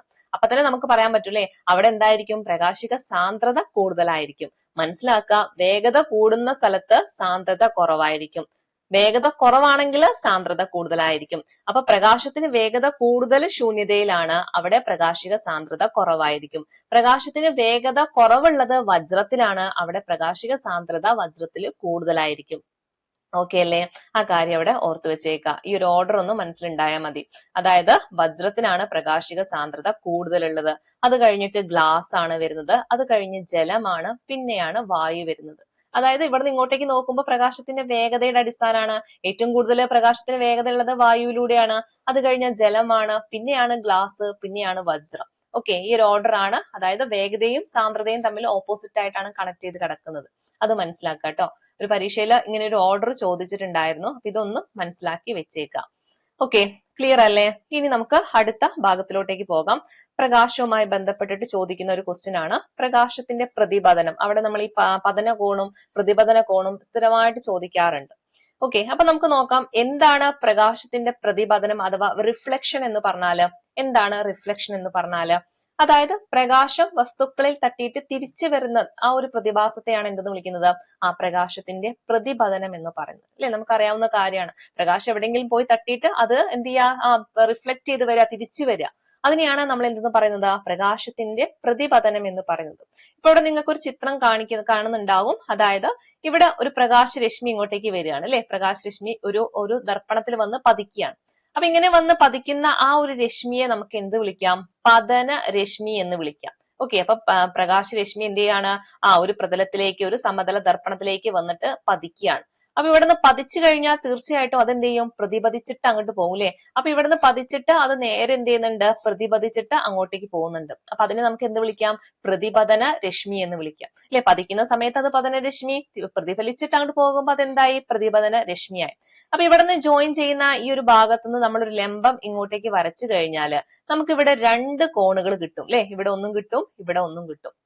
അതായത് പതിക്കുന്ന സമയത്ത് ഇവിടുന്ന് കിട്ടുന്ന ഒരു കോണാണ് പതന കോൺ എന്ന് പറയുന്നത്. അത് പ്രതിപതിച്ചു പോകുന്ന സമയത്ത് ഉണ്ടാക്കിയെടുക്കുന്ന ഈ ഒരു കോണാണ് പ്രതിപതന കോൺ എന്ന് പറയുന്നത്.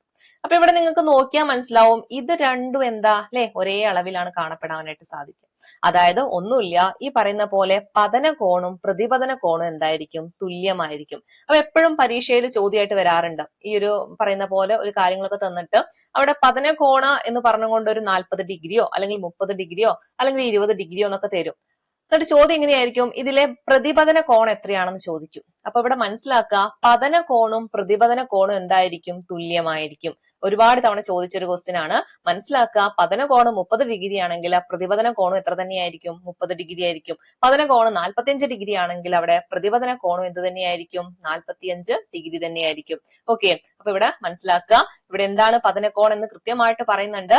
പതന രശ്മിക്കും ലംബത്തിനും ഇടയിലുള്ള കോണാണ് പതന കോൺ എന്ന് പറയുന്നത്. അതുപോലെ പ്രതിപതന രശ്മിക്കും ലംബത്തിനും ഇടയിലുള്ള കോണാണ് പ്രതിപതന കോൺ. അല്ലെ, അത് തന്നെയാണ് നമ്മൾ പറഞ്ഞത്. ഇവിടെ രശ്മി പതിക്കുന്ന സമയത്ത് ഇതാണ് പതനരശ്മി, അതിനും ഈ ഒരു ലംബത്തിനും ഇടയിലുള്ള കോണാണ് ഏത്? പതനകോൺ എന്ന് പറയുന്നത്. അതുപോലെ ലംബത്തിനും പ്രതിപതന രശ്മിക്കും ഇടയിലുള്ള കോണാണെങ്കിൽ അത് ഏതാണ്? പ്രതിപതന കോണാണ്. ഓക്കെ, അതുപോലെ തന്നെ ഈ പറയുന്ന പതനകോണും പ്രതിപതന കോണും എന്തായിരിക്കും? തുല്യമായിരിക്കും. ഓക്കെ, ക്ലിയർ അല്ലേ? ഇനി നമ്മൾ അടുത്ത പഠിക്കാൻ പോകുന്നത് പ്രകാശവുമായി ബന്ധപ്പെട്ടിട്ടുള്ള മറ്റൊരു പ്രതിഭാസത്തെ പറ്റിയിട്ടാണ്. എപ്പോഴും ചോദ്യങ്ങളായിട്ട് വരാറുണ്ട്. എന്താണത്? അപവർത്തനം അഥവാ റിഫ്രാക്ഷനെ പറ്റിയിട്ടാണ്. ഒരുപാട് ചോദ്യങ്ങൾ വന്നിട്ടുള്ള ഒരു ഭാഗം കൂടിയാണ്. അപ്പം ഈ ഒരു അപവർത്തനം എന്ന് കേൾക്കുമ്പോൾ തന്നെ നമ്മുടെ മനസ്സിലേക്ക് വരേണ്ടത് ഈ ഒരു പിക്ചറാണ്. ഓക്കെ, അപവർത്തനം എന്ന് കേൾക്കുമ്പോൾ തന്നെ നമ്മുടെ മനസ്സിലേക്ക് ഈ ഒരു പിക്ചർ അങ്ങ് വന്നാൽ മതി. അല്ലെ, ഇവിടെ സാധാരണ നമുക്ക് നിങ്ങൾ വീട്ടിൽ പോയിട്ടൊന്ന് ചെയ്ത് നോക്കാം. അതായത് ഒരു ഗ്ലാസ് വെള്ളത്തിൽ ഒരു പെൻസിൽ ഇങ്ങനെ ചെരിച്ചു വെച്ച് നോക്കാം. ചെരിച്ചു വെച്ച് നോക്കുമ്പോൾ എന്താ അവിടെ സംഭവിക്കുന്നത്? ജലത്തിന്റെ ആ ഭാഗത്ത് നിന്ന് ഇങ്ങോട്ടേക്ക് പോകുന്ന സമയത്ത് ഇവിടെ ചെറിയൊരു ദിശാവ്യതിയാനം വന്നതായിട്ട് കാണാനായിട്ട് സാധിക്കും. അല്ലെ, ഒരു പെൻസിൽ വെച്ച് കഴിഞ്ഞാൽ പെൻസിൽ ഇങ്ങനെ ഒടിഞ്ഞു നിൽക്കുന്നത് പോലെയായിട്ട് തോന്നും. അല്ലെ, വെറുതെ ഒരു വെള്ളമൊന്നും ഇല്ലാതെ ജസ്റ്റ് ഒരു ഗ്ലാസ്സിൽ വെക്കുകയാണെങ്കിൽ ഒരു മാറ്റം ഉണ്ടാവില്ല, അതിങ്ങനെ ഒരേപോലെ നിൽക്കും. പക്ഷെ കുറച്ച് വെള്ളത്തിൽ ഇങ്ങനെ ഒരു പെൻസിൽ ചെരിച്ചു വെച്ച് കഴിഞ്ഞാൽ അവിടെ എന്താണ് സംഭവിക്കുന്നത്? ഇങ്ങനെ ഒരു എന്താ പറയാ, ഒരു ഒടിഞ്ഞ പോലെയായിട്ട് ഫീൽ ചെയ്യും. ഈ ഒരു അല്ലെങ്കിൽ ഈ ഒരു എന്താ പറയാ പ്രതിഭാസത്തെയാണ് നമ്മൾ എന്തെന്ന് വിളിക്കുന്നത്? അപവർത്തനം എന്ന് വിളിക്കുന്നത്. അതായത് എന്താ പറയുന്നത്? ഒരു മാധ്യമത്തിൽ നിന്ന് മറ്റൊരു മാധ്യമത്തിലേക്ക് പ്രകാശരശ്മി ചെരിഞ്ഞ് പ്രവേശിക്കുമ്പോൾ മാധ്യമങ്ങളുടെ വിഭജന തലത്തിൽ വെച്ച് അതിന് ദിശാവ്യതിയാനം സംഭവിക്കും. ആ ഒരു പ്രതിഭാസത്തെയാണ് എന്തെന്ന് വിളിക്കുന്നത്? അപവർത്തനം എന്ന് പറയുന്നത്. മനസ്സിലാക്കാം, ഇവിടെ എന്ത് ചെയ്യാണ്? പ്രകാശരശ്മി ഒരു മാധ്യമത്തിൽ നിന്ന് മറ്റൊരു മാധ്യമത്തിലേക്ക് കടക്കുകയാണ്. അല്ലെ, ഇവിടെ വായുവിൽ നിന്ന് അല്ലെ, അല്ലെങ്കിൽ ശൂന്യതയിൽ നിന്ന് ഇങ്ങോട്ട് വന്നിട്ടേക്ക് ഇവിടുന്ന് എങ്ങോട്ടേക്കാണ് മാറുന്നത്? ജലം എന്ന് പറയുന്ന മറ്റൊരു മാധ്യമത്തിലേക്ക് കടക്കുകയാണ്. അപ്പൊ ഇങ്ങനെ കടക്കുന്ന സമയത്ത് ഇതിന്റെ ഈ ഒരു വിഭജന തലത്തിൽ വെച്ചിട്ട് എന്ത് ചെയ്യുന്നുണ്ട്? അതിന് ദിശാവ്യതിയാനം സംഭവിക്കുന്നുണ്ട്. അല്ലെ, ഇങ്ങനെ ചെരിച്ചു വെക്കുമ്പോഴാണ് സംഭവിക്കുക. ആ ഒരു പ്രതിഭാസത്തെയാണ് അപവർത്തനം എന്ന് പറയുന്നത്. എന്നാൽ നിങ്ങൾ നേരെ വെച്ച് നോക്കൂ. നേരെ വെക്കുന്ന സമയത്ത് ഇവിടെ ഒരു മാറ്റം ഉണ്ടാവില്ല, അതിനൊരു ദിശാവ്യതിയാനവും സംഭവിക്കില്ല കേട്ടോ. അപ്പൊ അതൊന്ന് അവിടെ ഓർത്തു വെച്ചേക്കുക. ഇപ്പൊ വായു ഈ ഒരു ഭാഗം ഒരു മാധ്യമമാണ്, ഇത് മറ്റൊരു മാധ്യമമാണ്, ജലം എന്ന് പറയുന്നത്. അപ്പൊ ഇങ്ങനെ നേരെ കുത്തനെ വെക്കുന്ന സമയത്ത് അവിടെ ഒരു മാറ്റവും സംഭവിക്കൂല. പക്ഷെ ഇങ്ങനെ ചെരിച്ചു വെക്കുന്ന സമയത്ത് എന്ത് ചെയ്യുന്നുണ്ടാവും? അതിന്റെ ദിശയിൽ വ്യതിയാനം സംഭവിച്ചിരിക്കും. അതിനെയാണ് നമ്മൾ എന്തെന്ന് വിളിക്കുന്നത്? അപവർത്തനം എന്ന് പറയുന്നത്. ഓക്കെ അല്ലേ? ഇനി അടുത്ത് നമുക്ക് നോക്കാനുള്ളത് പ്രകാശവുമായി ബന്ധപ്പെട്ട് ചോദിക്കുന്ന മറ്റൊരു ക്വസ്റ്റ്യൻ ആണ്. പ്രകാശത്തിന്റെ വേഗത, ഓരോരോ മാധ്യമങ്ങളിലുള്ള വേഗതയെ പറ്റിയിട്ടാണ്. നമുക്കറിയുന്ന ഒരു കാര്യമാണ്, പ്രകാശം ഏറ്റവും കൂടുതൽ വേഗതയിലൂടെ സഞ്ചരിക്കുന്നത് ഏതിലൂടെയാണ്? ഏതിലൂടെയാണ്? വായുവിലൂടെയാണ്. അല്ലെ, വായുവിലൂടെത്തെ ആ ഒരു വേഗത എന്ന് പറഞ്ഞു കഴിഞ്ഞാല് 3 × 10⁸ മീറ്റർ/സെക്കൻഡ് ആണ്. ഓക്കെ, അപ്പൊ പ്രകാശത്തിന്റെ വായുവിലൂടെയുള്ള വേഗത എന്ന് പറഞ്ഞാൽ എത്രയാണ്? 3 × 10⁸ മീറ്റർ/സെക്കൻഡ് ആണ്. അതുപോലെ ജലമാണെങ്കിൽ അത് കഴിഞ്ഞിട്ട് പിന്നെ കുറച്ച് സ്പീഡ് ഉള്ളത് ഏതിലാണ്? ജലത്തിലൂടെയാണ്. അല്ലെ, ജലത്തിലൂടെ പറയുമ്പോൾ 2.25 × 10⁸ മീറ്റർ/സെക്കൻഡ് ആണ്. ഗ്ലാസ് ആണെങ്കിൽ 2 × 10⁸ മീറ്റർ/സെക്കൻഡും വജ്രമാണെങ്കിൽ 1.25 × 10⁸ മീറ്റർ/സെക്കൻഡും. ഇത് കാണാതെ അങ്ങനെ പഠിക്കേണ്ട ആവശ്യമില്ല. ജസ്റ്റ് നിങ്ങൾ ഈ ഒരു ഓർഡർ ഒന്നും മനസ്സിലുണ്ടായിക്കോട്ടെ ട്ടോ. ഏറ്റവും കൂടുതൽ വേഗതയുള്ളത് വായുവാണ്, അത് കഴിഞ്ഞിട്ടാണ് ജലം, പിന്നെയാണ് ഗ്ലാസ്, പിന്നെ വജ്രം നമുക്കറിയാലേ ഏറ്റവും വേഗത കുറവുള്ളതാണ്. അപ്പൊ അതാണ് അവസാനം വരിക. ഇതിന്റെ ഇടയിലുള്ളത് മാറിപ്പോകാതെ പഠിക്കുക. ഓക്കെ, അതുപോലെ ഇത് കറക്റ്റ് പഠിക്കുക. 3 × 10⁸ മീറ്റർ/സെക്കൻഡും. വജ്രം പഠിക്കാൻ പറ്റുകയാണെങ്കിൽ അത് പഠിക്കുക. 1.25 × 10⁸ മീറ്റർ/സെക്കൻഡ് ആണ് വജ്രത്തിലൂടെയുള്ള വേഗത എന്ന് പറയുന്നത്. ഓക്കെ, ഇനി ലാസ്റ്റ് കുറച്ച് കാര്യങ്ങൾ കൂടി ഉണ്ട്. സെക്കൻഡ്, പ്രകാശവുമായി ബന്ധപ്പെട്ടിട്ടുള്ള കുറച്ച് ബേസിക് ആയിട്ടുള്ള കാര്യങ്ങളാണ് കേട്ടോ. നമുക്ക് നോക്കാം. കൂടെ തന്നെ പഠിച്ചു പോരുക.